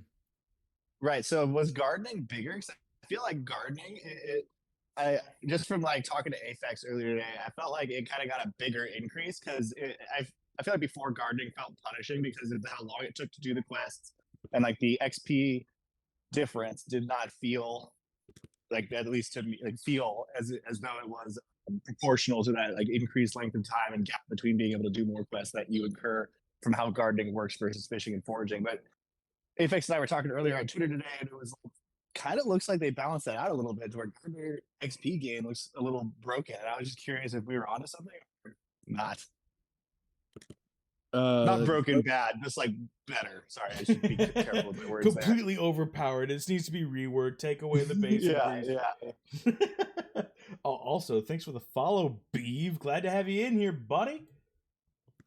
So the DM says gardening went to 9 per tick plus 13 per 5 ticks. What was it again before that? So what it is now is, okay, so here we go. So it was 4 per tick plus 8 per 5 ticks. And now it is 9 per tick plus 13 per 5 ticks. So the per So yeah, a little more than doubled. Right. The bonus per 5 did not quite double, closer to a 50% increase. But yeah, I mean, definitely a pretty significant ramp up there as well. Yeah, I like that balancing decision. I think that was good. I think gardeners kind of needed it. It makes me feel a lot better about keeping more in the gardens. But I think gardening from a rewards perspective probably sees like the most linear gain because it's the only one, like, it's not RNG based, like the plants are, but like your straight up reward, your token reward, that one. Oh, we're losing Hubert. He's got to eat before his stream, so no more secret info in the background. We only get to have Hubert's ghostwriter. But anyway, you know, the rewards, like the token rewards, are roughly double. So I think that's pretty cool too, because that's definitely like a pretty noticeable increase for people. Yeah, absolutely. Especially, I totally agree with that. Oh, and to Sir Worm, what's the strategy everyone's doing with their mining heroes? Still attaching pets? I would only be attaching, personally, I only attach a pet if I'm looking for the rarity bonus on a miner, if I'm trying to level one up specifically. And going the long way by doing mining. But effectively, no. I'm personally, I'm not really worried about the miners. I'm just leaving them alone for right now. Just letting them do their thing. I mean, there's not a whole lot of benefit to, like, you. I mean, you are right. Like, if you throw a mythic pet on there, you get an extra 20% XP. Okay, but whatever that pet's gathering bonus is, which mythic pet theoretically should have a decent one at least, is now just wasted, because it's not going to apply to mining. Plus, I don't have any good pets anyway, so I don't have that many pets. But has anyone used the innate like fisher or forager to like change a miner to be a fisher? I didn't have any. Yeah, I didn't have. All right, never mind. Okay. The only innate that I got was an innate gardener, so no. Yeah. Yeah, let's see. I think the only really good gathering bonus I got was this Warloctopus that had an 84% chance to receive an extra item when rolling. Oh, nice. And that was it. All the other ones I think were like rolled on the low end. Why is my wife texting me pictures of dogs at a rescue, knowing full well that we will get a dog, but that as soon as I look at this picture, I want the dog? It's so dangerous to do that. As I say, work to do. I was gonna take it out when I got. Take it from a guy who just had to clean up a lot of pee. Get one. They're great. No, we have 2 dogs. Yeah, but they need a friend. Dogs. They have friends. It's called each other. There's 2 of them. But I would absolutely. We had 4 dogs, and then time, and they passed away. So we have 2. Like, I would absolutely go pick up this dog right now, which she knows, and that's why I don't know why she's sending me pictures. It's dog o'clock, man. Her justification is, I just wanted to show you how pretty it is, which it is very pretty, which makes me want to go get it. Anyway, that's a view into my life right now. Can Bolon hold out? Can he resist long enough? Well, it's a freaking it's an Irish Wolfhound, which I absolutely love. Those are cool. But it's an Irish Wolfhound Husky mix, which ended up in the most beautiful and confusing combination of a dog I've ever seen.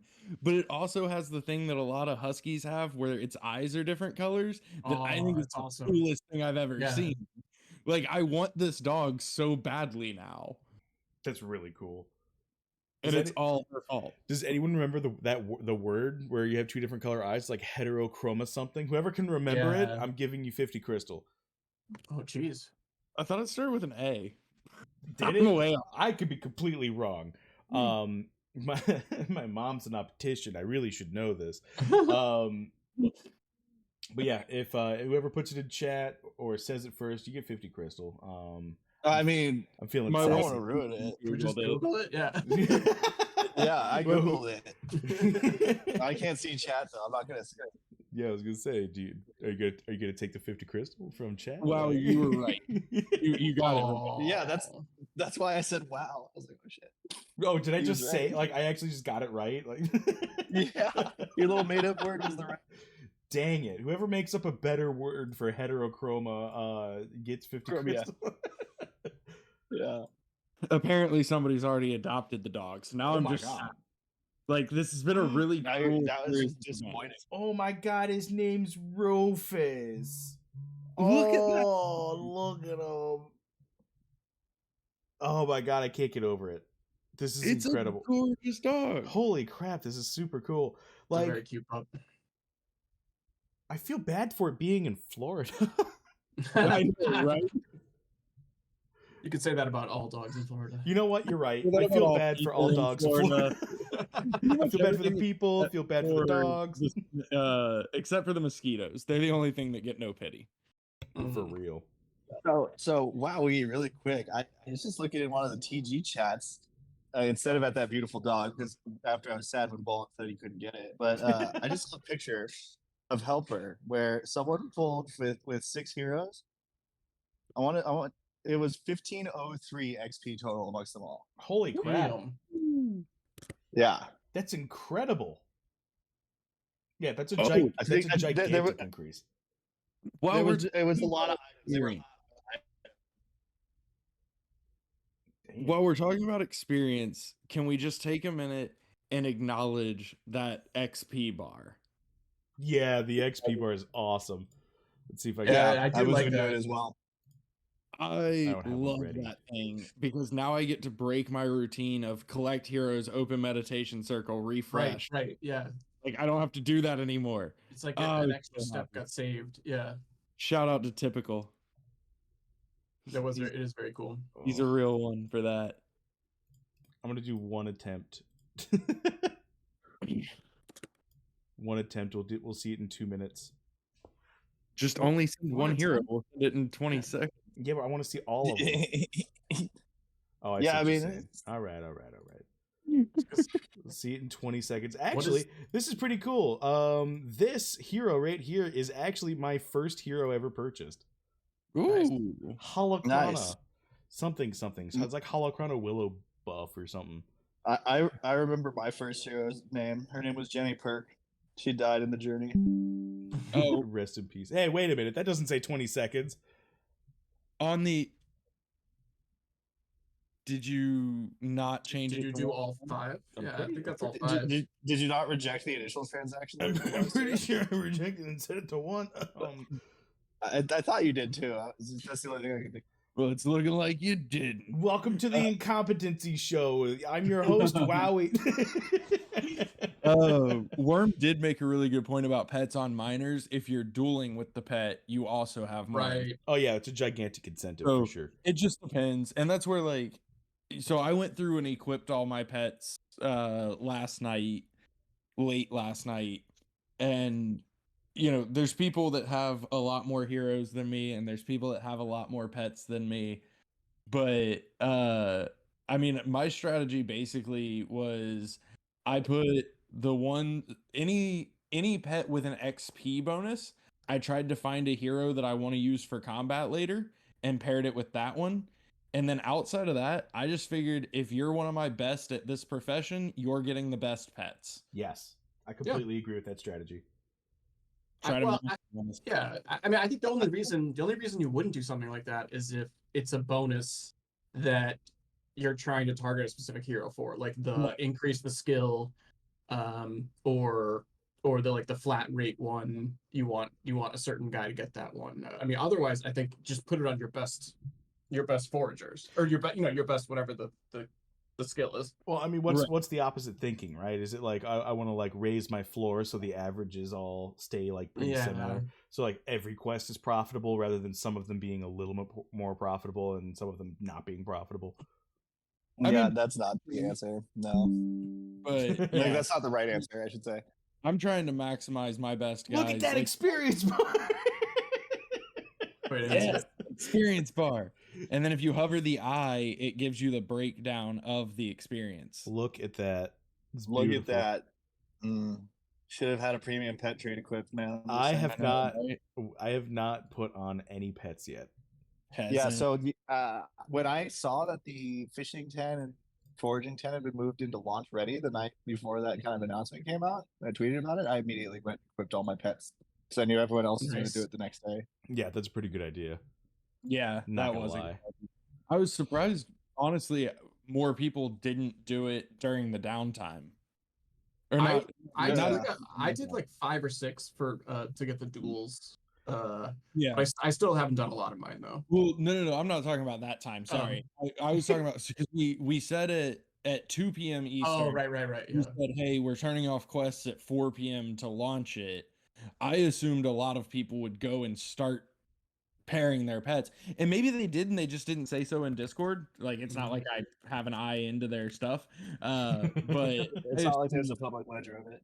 Like, that was the response that I had kind of expected, was like everybody in Discord being like, oh, time to go equip, and just failing, and instead they hung out and chatted with us, which was nice, because why not? Are you sure you don't have a window into what everyone else is doing? I'll just start typing "Hi Hubert" into my browser. Like into a search bar. Yeah. If there was a window, we wouldn't let Hubert go to the window because we need him to do math. It's either to the window or to the wall. Wow.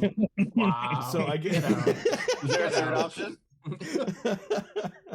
I guess my only other question when it comes to professions is, okay, we've seen so much happen over like the last year when it comes to professions, right? Like, I mean, I use the beta just like I'm sure everybody else does. I'm still on beta.defykingdoms.com. What's the difference right now? What? Yeah, it's the default. Yeah, there's. But it's all I ever go to anymore. Yeah, I'm not updating my bookmark. Yeah.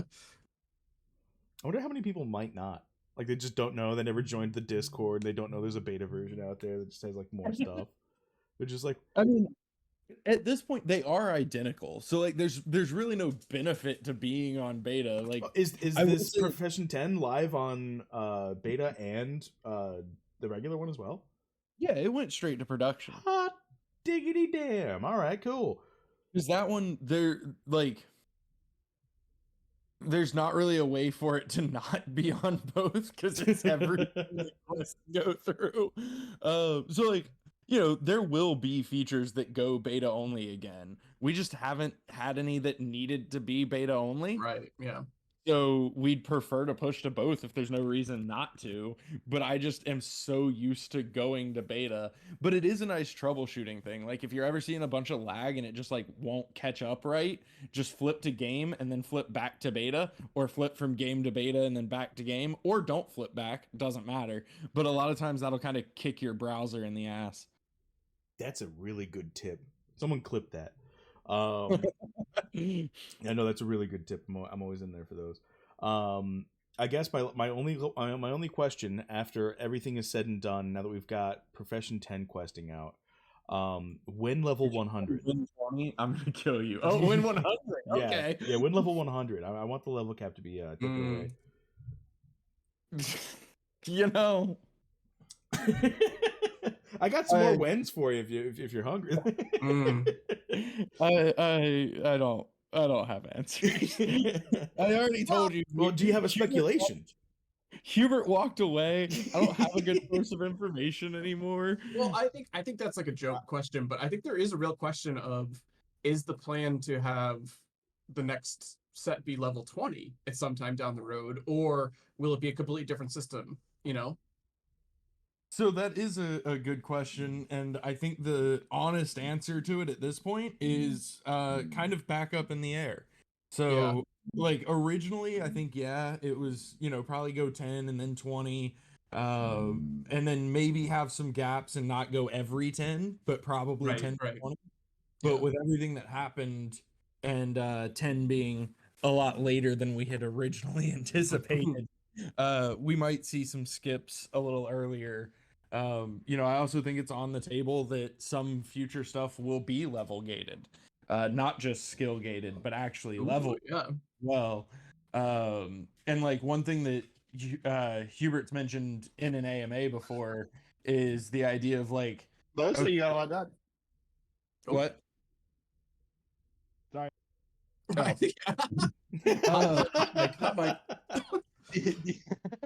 Is StyxIntern at a Taco Bell right now? Maybe you only need skill 10 to get into this quest, but where you get into the quest has enemies, and those enemies have to be fought first.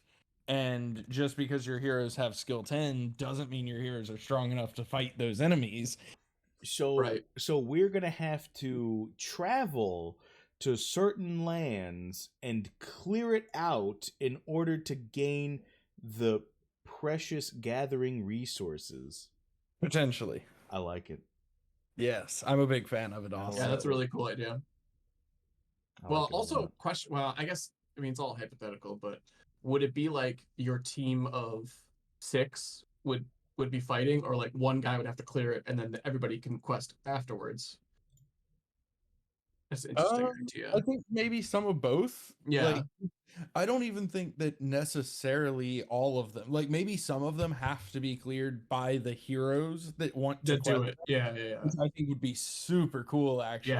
Yeah. Oh, you've only vamped these guys for gathering, and they're all weak as hell in level 1. That's gonna be rough. Yeah. So I think that would be a really cool mechanic. But I think some of them too would just be like, you have to clear this area. Right. But if you're traveling there, that also means that if you are bringing an extra party of heroes to clear the area, you have to travel with that extra party of heroes. Yeah. Which is time they can't do something else. Yeah, travel is going to be such a cool aspect of the game. I'm so excited for that. Yeah, likewise. I'm also interested to seeing like collaborative efforts. Like this area in particular has like a boon of an insane like drop rate. Like every single attempt is guaranteed like so much, and then per 5 is like an additional chance at something. So it's really, really worth it to get out there. But there's so much that needs to be cleared away that everybody has to send like fighters to that area to like help chip away at the numbers. And then finally, after it's done, it can go and get like resource farmed for either a certain amount of resources or a certain amount of time. I think that'd be a lot of fun. Is kind of like that, where it has to be collaborative to clear the area out, but after you kill all of the enemies, you find out that only one player can mine the area. Oh. You all have to fight each other. No, come on. I was gonna say it'd be very cool is if there was like a boss like health bar, and like your shift or your like stamina, you can like chip away at that like boss health bar, and whatever amount of damage you do, whatever percentage you do, is like the percentage of the loot that you get. That would be interesting. So like if you bring like 5 heavy duty hitters and they do 50% of the damage, you know, you're gonna get a lot of it, versus if you bring one guy who like barely does any damage, you know. Yeah, I mean that would be very interesting. It's a much more lawful good approach. But I'm trying to have death matches every Bolon wants DeFi Kingdoms Highlander edition all times, every time. Yes. I mean we talked about that last night, like for pink slips, you have a battle, and then this was going to be a burn mechanism that Franz came up with. So it's 3v3, and then the loser, the winning player gets to pick one of the heroes, and they keep that hero, and then the other 2 are burned and killed right then and there. Ooh, that would be cool. Yeah. I mean, but you know, if we think about this for a minute, are y'all familiar with EVE Online at all? Yes. Well, not that in depth, but like I know how it works, but I've never played it. Do you know about the guilds? No. I mean, I know they have guilds and it's like very intense and there's like real money on the line, but yes. So they have guilds, it's very intense. There's a lot of real people dump money into this. Oh game. yeah. It's insane. I heard somewhere that like someone has an account of like several wars in EVE, and it's like written like World War II like accounts of the wars in EVE. So that like, is all books have been written. That is also a thing. I've never played the game either, to clarify. But so also though, it must have been, God, time is so weird. It had to have been at least a couple years ago now, and maybe it was even longer ago than that, but time stopped existing for me when I joined crypto. A couple of years ago, isn't that like last month? Yeah, basically. So one of the like major trading guilds in EVE, they did something that really like pissed off one of the top people in the guild. So they made a deal with another guild. And just, I remember this. And just took everything. And they just like, crashed or like killed like an entire fleet or something like that, right? Yeah, they set up their current guild and we're like, oh, like we need to go here and like farm these resources or something or the other. Yeah. And basically convince them to walk straight into a trap. Yeah. From the other guild, who just like wiped them out and took all of their resources, and the one guy just like became a leader of that guild instead. Oh. And it was like thousands of dollars, right? Like I think people had put in hundreds of thousands of dollars. Yeah, Holy it would be in the hundreds. Yeah, it just said 6 digits right there. That's for insane. sure. Yeah. I mean, I don't know. I'm kind of nervous about stuff like that, and like, you know, you guys, this is like something in the past of like the land tournaments was something I was very excited about. Not that this wasn't what it was going to be, but the idea of like battling for land, it would be insane, I think. But like, I would love for that to be some part of the game eventually.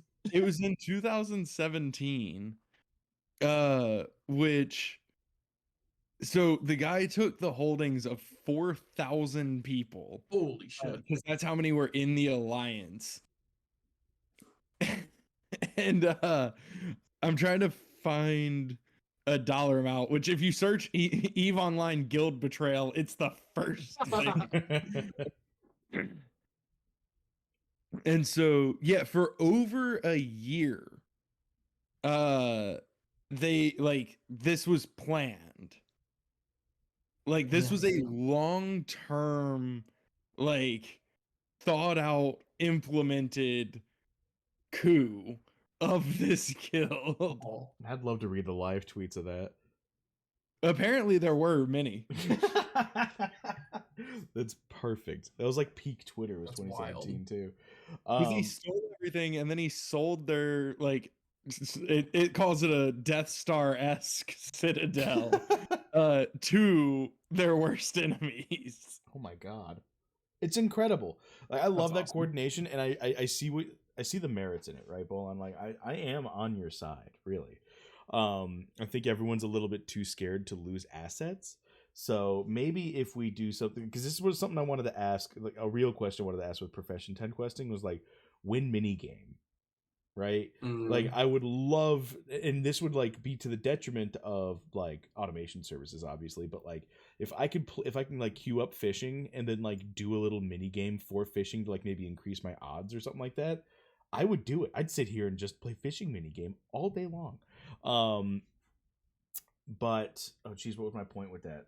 I understand the merit behind the like just fly their spaceship into the sun, right?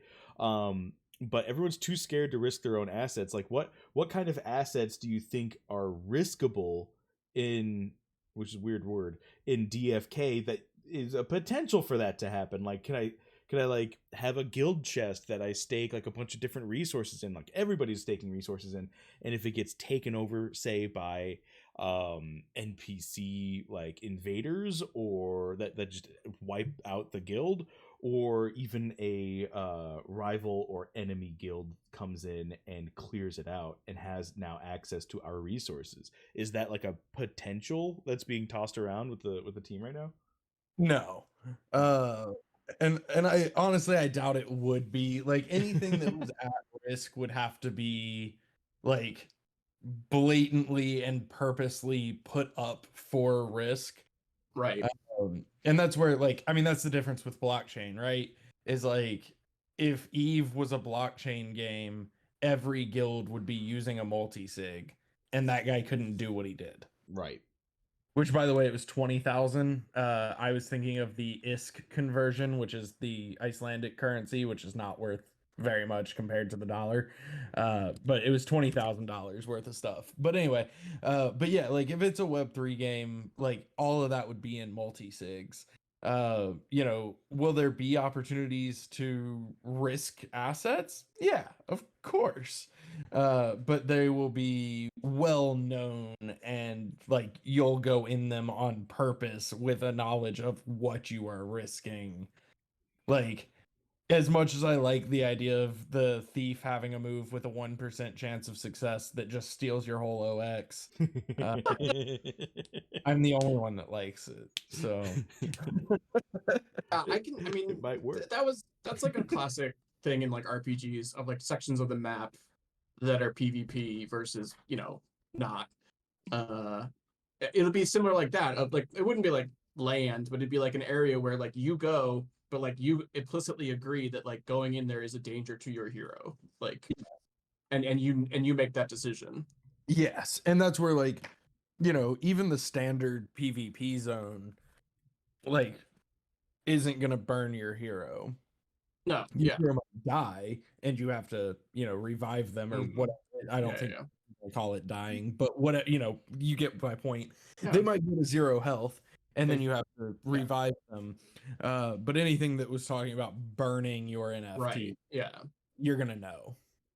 Right, and I have to correct Maddie there. You said implicitly? No. Explicitly. Very explicit. Yeah. Oh mate. Whatever. I'm tired. Is there a difference? Yes. Yeah. Yeah. I hope that was a joke, but if it wasn't, I can tell you. Yes, it was totally a joke. The They may or may unfortunate, not be opposites. the unfortunate part is no matter how explicit the warning, people still Oh won't. yeah. Of course not. Oh yeah. Trust me, I know. I deal with those people. Yeah. How about the concept? I know this is pretty like off kilter, but like, how about the concept of like you know, if I'm on affiliated land I owned, right? How about the opportunity to create PvE content, like a dungeon builder where I can risk my own stuff and like put it somewhere and create a so PvE cool. encounter or dungeon even for people to like go through and find it, and if they die I get the whatever like the resources that they brought in, but if they succeed, my collateral is at stake and they take it. So land becomes like a mod toolbox that you can then use to create your own game with the stake that you put up. Right, and it's like, okay, anyone else can come play it if you want. So we have talked about like an open dungeon builder. Not quite in that style, although I mean I guess it could be possible also. You know, it's definitely something that would come later. I want to go collect monsters and then put them in my dungeon. Oh, yeah, that's so cool. We've talked about to let people like design their own dungeon kind of deal. And it's something I'm very interested in. I think it'd be really cool because what kind of twisted stuff y'all come up with. Well, I like the idea too of like you're promoting like a circus. Like, come to my land and see if you can beat my whatever. Yeah. You know, pay your ticket to try your hand. Like, you're just like trying to convince people, and then like and then people can put up like monsters that aren't as strong but have like a lesser like prize, and then like you'll have to like choose. You know, you're not gonna waste your mythics on like a dumb prize. Right. Oh, you could use prize tickets like a carnival. Yeah. I like the idea that like you're in a dungeon and you have to non-lethal a monster and then like transport it back. I hope you brought a big enough cart. Yes, perfect. Yes. Oh my god, that's such a cool idea. I gotta go. Why are you doing this, man? Your travel set for 22 hours. That whole team is gonna be doing nothing that entire time. I was like, yeah. I need this and the wagon size for the monster I'm trying to go get, so I can stuff it in a hole. I had to buy 2 more horses to pull it. It just brings to life. I think I'm gonna need a bigger boat. Yeah. Yeah, no, I really like that idea. I hope something gets implemented with that. Obviously, that's way down the road. Yeah. But I've always liked I like the idea of like not only own my assets, but like also have the ability to create incentive to play with it. Right. Yeah. And it would be interactive as well. So I mean, like, I'm really, really, really, really into that idea. And I know we've only got about 20 minutes left, and the main course of this stream has been completely neglected. Which this is my attempt, and a poor one at that, at a transition, just talking about privacy versus security. Wow. Yeah. This was that was the meat. That was the meat. We've been talking about potatoes the entire time, but privacy versus security. I've got 2 lawyers and a Web3 project director in call with me right now.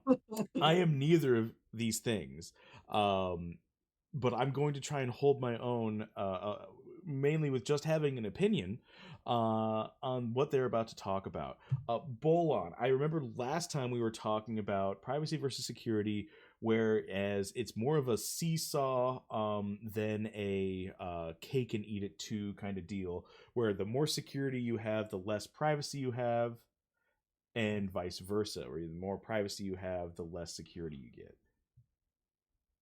Yes. Wait, did I say that wrong? Wait, did I say that wrong? No, you said it right. Okay.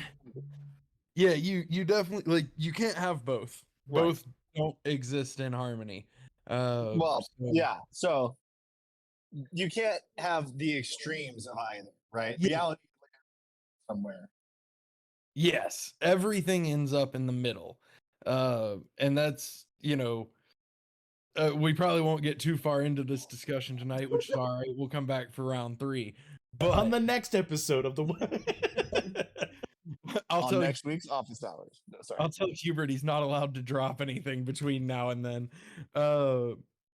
But So a really easy way to think about this, in my opinion, is the country of America. Like, the United States of America has been a massive experiment in security versus privacy. When people came to North America from Spain, England, and yada yada yada, there was no security at all. There wasn't even like a established federal government because there wasn't a country. So, but even when the federal government started, like, it was very, very small. Obviously, there was no technology or anything. So anything they said took months to reach everybody. But on the flip side of that, like, you could pretty much just build a house and say, like, this is my land, and if you come on it, I'm gonna kill you. And this is my house, and I've built it. And then over time, we've seen people want security. So then law enforcement gets created, and towns get created, and then that town elects a sheriff. And then that sheriff, brings in deputies. But all of that takes away a level of privacy, because for that to function, you have to accept the fact that those law enforcement officers have some kind of access to you, to information. Right. The way I'd put it is the power to surveil in some way. Yes. And then obviously with technology, that just reaches a whole new scope, because surveillance becomes easier and easier and easier to do. And now we all use devices that have multiple companies tracking everything that we do and say. So that's always fun. But, Web3 is in its infancy. And right now, everything is about privacy, but with a level of transparency, which is interesting. So that's kind of an interesting twist on it to begin with, because it's all in the blockchain. It is all visible, but it's as private as can be. Like, everybody knows what my wallet is, but that's because I play a game that has a profile attached to it. Everybody knows what one of your wallets is. I just want to throw this in there. I think there is a difference between privacy and anonymity. Yeah. Which like is a weird kind of twist on this whole conversation, because blockchain is anonymous, but like hypothetically everything is out in the open. You know what I mean? Yeah. I agree. Like there's no privacy, however, there's no, in terms of, we don't know who's doing it, but we know what's being done. We do know who's doing it. It's pseudonymous, right? Because we know it's the person who controls that address. Yeah. And autonomy and privacy are distinct, but like interrelated is the way I put it. So the fact that it's I can use a fake name, right, which is just this series of numbers on the blockchain, right? If you just think of it as a name, that protects your privacy, right? Even though it's not totally anonymous, because there needs to be some other factor for people to link that address to you as the person. Sure. But one thing that Bolon mentioned during the last stream was that, like, does it even do we even have privacy or anonymity in the blockchain at all? I feel like you threw that out as during the last one, and I was wondering if you wanted to expand on that at all, because I have some thoughts there. On which one? Say that again. Sorry. Like you threw out what was felt like a half sarcastic remark that do we even have privacy right now on the blockchain or Well, so it depends on who we're talking about anonymity and privacy from. But I mean, at the end of the day, like, so if at the end of the day, somebody can connect my OX to me, like, my wallet is on my laptop. My laptop goes to things that are connected to me personally. My laptop connects to my home Wi-Fi. Even using a VPN, that VPN provider knows my IP address.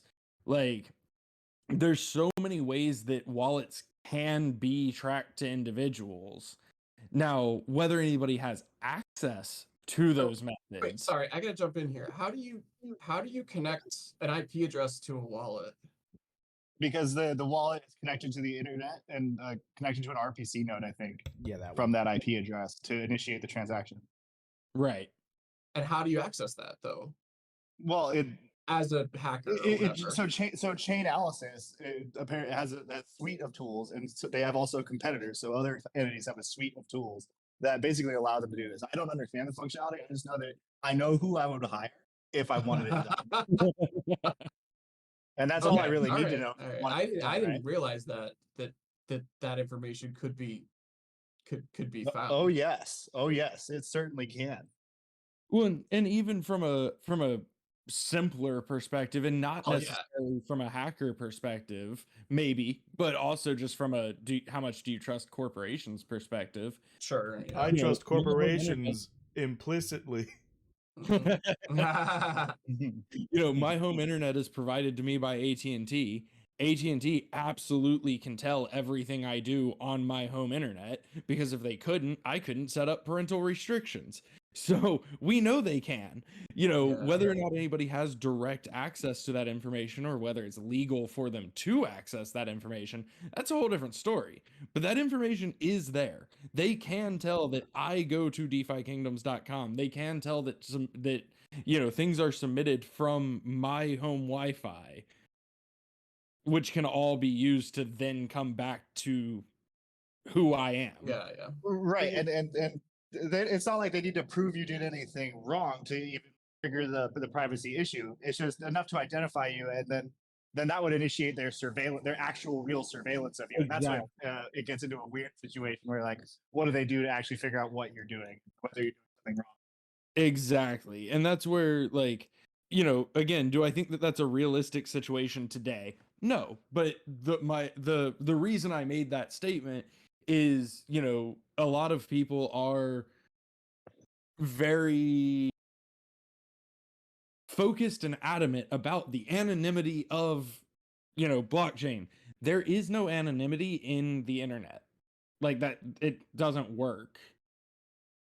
Right, because you need a sender and a recipient, right? So you need some form of identification, and the fact that you made a transmission is enough to, potentially reveal information about you. Even if the information, what the actual contents of your message were is kept secret, right? The fact that you made some transmission from a source is in itself information. Exactly. And so that's, I think that's a good basis before you get too far into the privacy / anonymity versus security debate, is recognizing that the degree of privacy / anonymity that a lot of people think exists in Web3 doesn't exist in the first place. Is it still a higher degree than Facebook? Yes, but it's not this like hardcore extreme. It's not, 1895, I walk off into the woods, no one's ever going to find me unless I choose for them to. Like that level of anonymity does not exist in today's society. Right.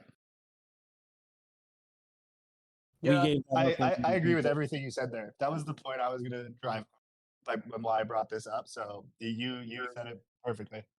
Yeah, we gave that up when we embraced technology, and satellites, the internet, cell phones, everything else. Like, technology in itself strips away privacy.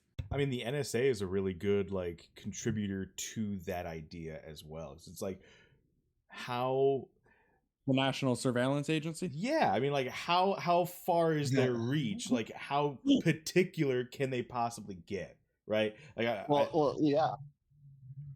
Sorry, keep going. Well, I mean, let's say, I think I remember them hearing okay, they can listen to a phone call, they can see what you've been searching on the internet. Like, all of this information can be gotten through subpoena, of phone records, text messaging. I think Facebook has platforms have a little bit of a stopper for that stuff. Well, they claim to until it doesn't suit them. Right.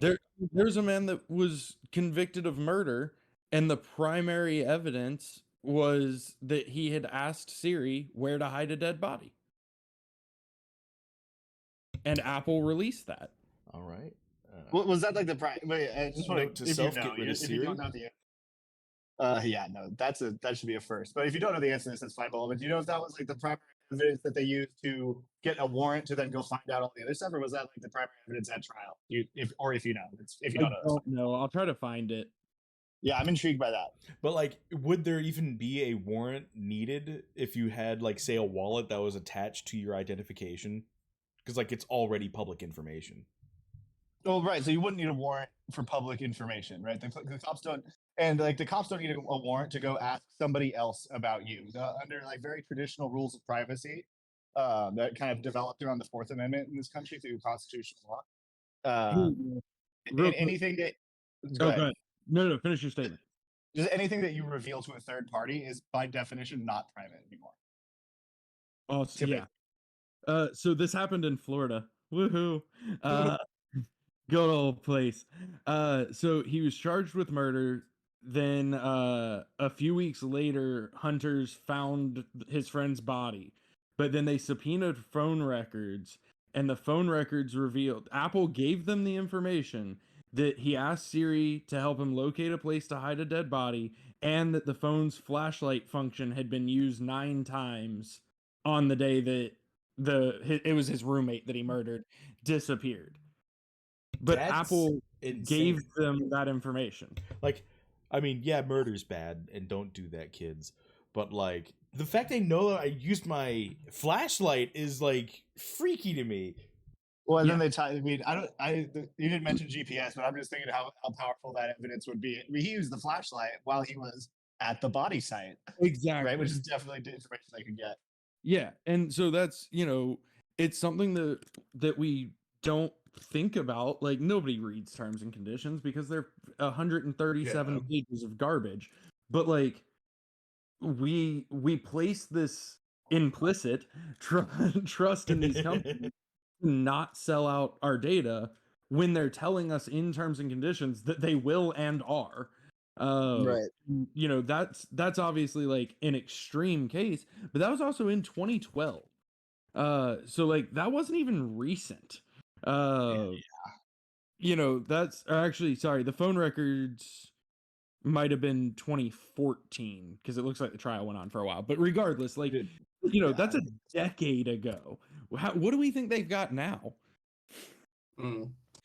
And now we all wear their devices on our wrist also. Oh, yeah. Now, we have freaking smart speakers that literally hear everything. Like, it's not that is inherently bad. Like, there are a lot of benefits that come from that. There are a lot of a lot of benefits to society that come from that. I'm not going to sit here and pretend that like nothing good comes from it, but we also can't ignore the exchange that we make for it.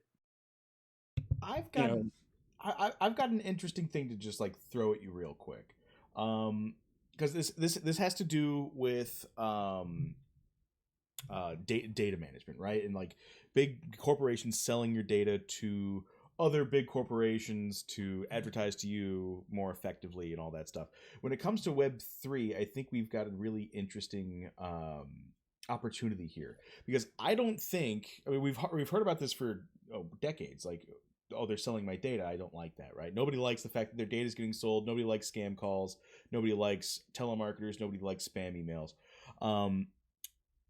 I think if each individual received a kickback, however tiny it would be, as a portion of the data being sold, I think everyone would be all right with it. But they have no incentive to give you that. Right. Well, I mean, unless the government forces them to. But I'm saying, like, with Web3, the government wants the information. Why would they force them to do that? 100%. As long as Apple's willing to give them your Siri records, they're not going to mess with Apple. It's true. But I guess like what's your take on that kind of idea? Incentivizing kickbacks for like corporations to sell like for advertising purposes. I'm not opposed to it, and I think we will see some degree of it come to Web3, and then I think it'll get slaughtered because things will come to Web3 that offer you security for your money, and you'll give them whatever data they want for that security, and then they'll do whatever with that data that they want. So I think it's a stepping stone. I think we will see that. We'll see incentives for, I hate to even say this word because it opens such a hornet's nest, but marketing, we'll see marketing Web3 products that say, hey, if you, fill out a basic profile, give us your demographic, give us an age range and your gender and, whatever, we'll give you, these tokens. Yeah, I think that will happen and people will choose to use it or they'll choose not to. And then a Web3 product will come in that will insure your entire wallet for a small monthly fee if you give them every bit of data about your life that they can get their hands on. And then they're going to farm that out and sell it and make a killing, which is why they're going to charge you only a small monthly fee to insure all of your wallet holdings. And people will flock to it. That honestly, that sounds like a lot of fun. That sounds like a really good time. I think I'd be partial to giving up some of my privacy if I were to get a kickback. Like, I think the fight on privacy would be less so on like the public side, or the rejection of that rather, if there was some incentive to just be a part of it, right? Like, I understand advertising and marketing is just like, how can we put what you're most likely to buy in front of your face, right? Like, go ahead. You're going to do that no matter what anyway. You've been doing that for 10 trillion years. But I'd like to catch a piece of it. There's enough carrots that don't negatively impact the company's bottom line that they have no incentive to do it. Right. And like, I wish I could say that I think Web3 will be different and those companies will, do kickbacks, but why would they? It's a proven business model. It's true. What if it's government mandated though? Could be with Web3 what if the government did something that benefited you? I mean, yeah, that's not happening. I know that's a heavy pill to swallow, man. I have hot takes here. Bolon's always talking about the government. I'll leave most of my opinion, which is like not generally disfavorable to his position, but like it's just not like the government is not one thing. No, yeah, it's corporate. Yeah, I don't know. I feel like I separate courts out. Courts are good. I could give a 2-hour-long chat just on how courts are the most decentralized form of lawmaking that's ever existed. But we'll back to this. Sorry.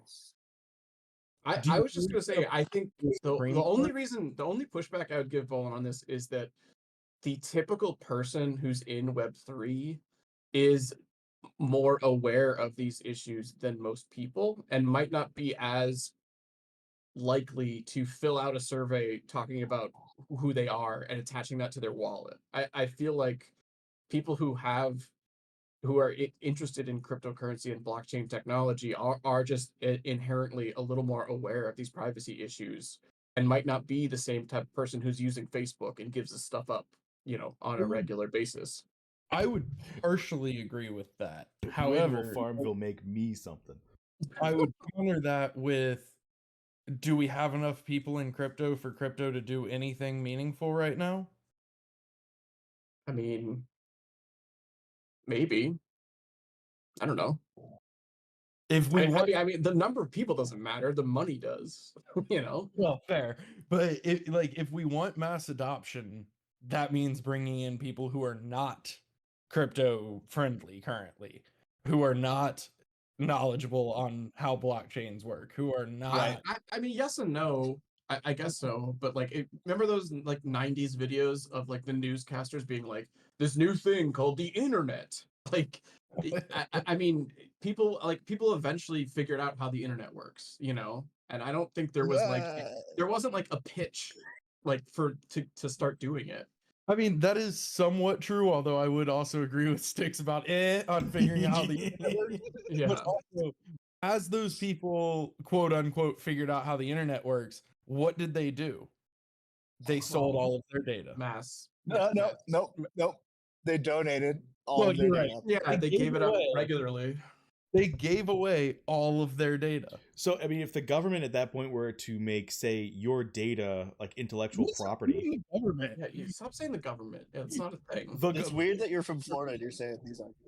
I know, right? There's sacrilege. It's corporations that are. You must live in Miami-Dade or something. Yeah, corporations are way worse than any government could be. The government's major crime is turning a blind eye to the No, corporation. 100%. I mean, all right. So no, That's fair. it's letting people who don't know how the technology works make the decisions on how it should be regulated. 100%. The government. Yeah. Did y'all see Zuckerberg in that hearing? Which one? Yeah, which Zuckerberg? Which You mean the metaverse version? The Android 2.0 one or the 3.0? reptile one? Yeah.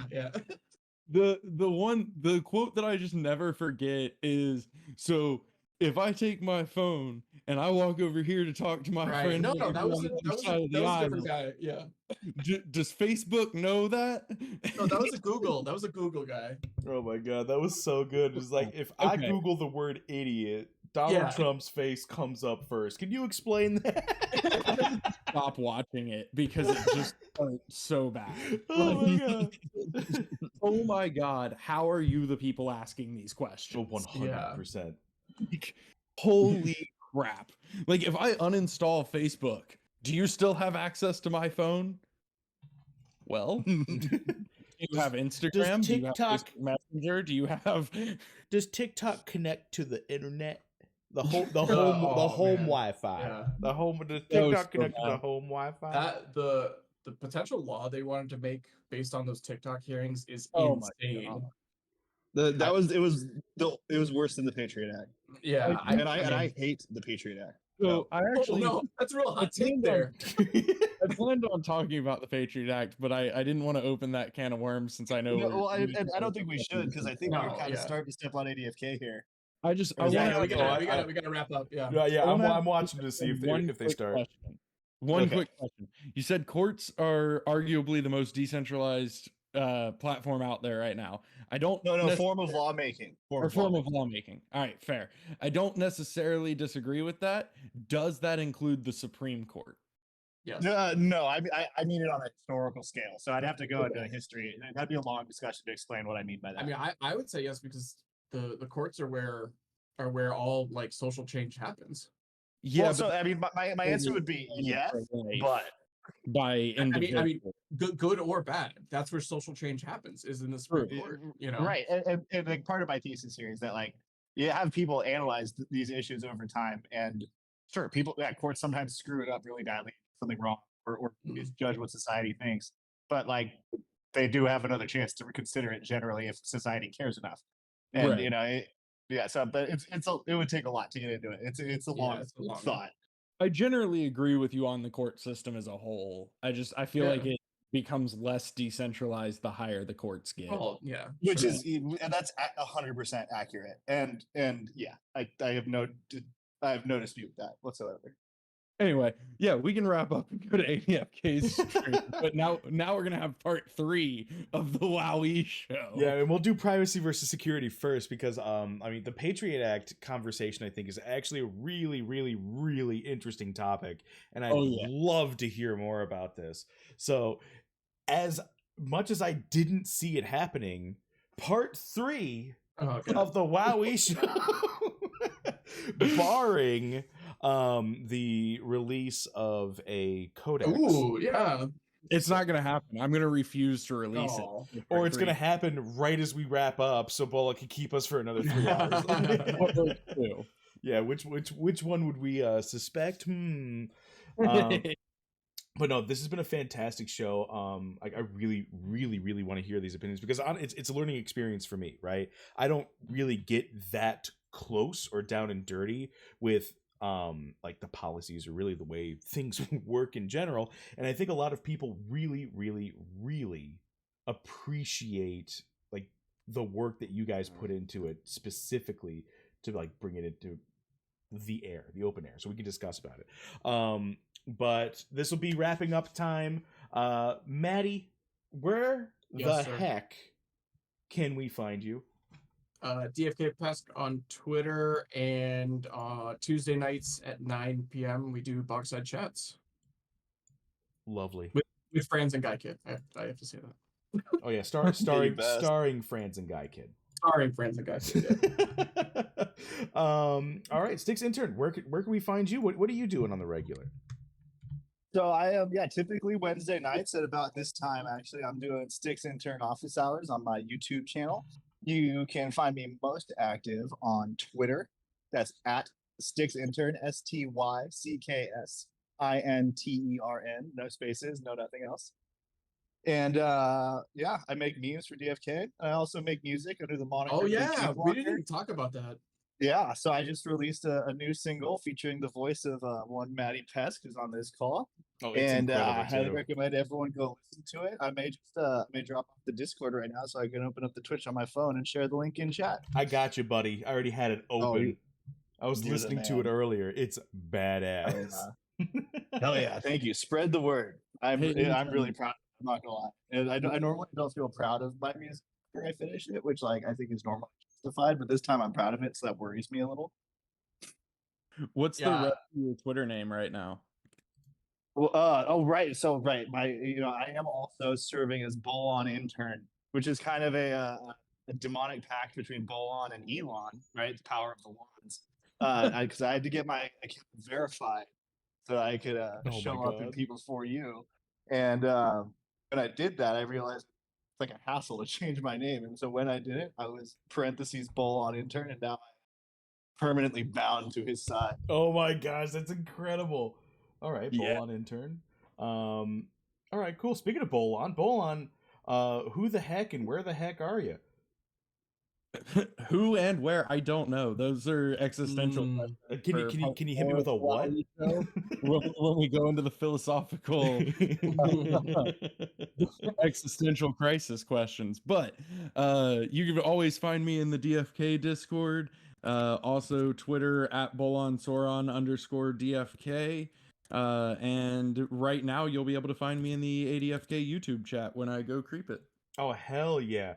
All right, speaking of the ADFK YouTube chat, I'm going to go ahead and pop it in again into Twitch chat. Head over there, give Neindorf and Raph and Hubert some Wowee love.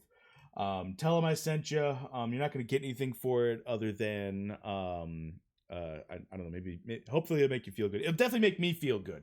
Just pop in, say, hi, Wowee sent me. Let's have a great time. I'll be in there as well, showering Hubert with a lot of questions and Neindorf and Raph with a ton of praise, because this is an awesome show and I cannot wait to watch it. But until next time, this is the Wowee Show and we are out.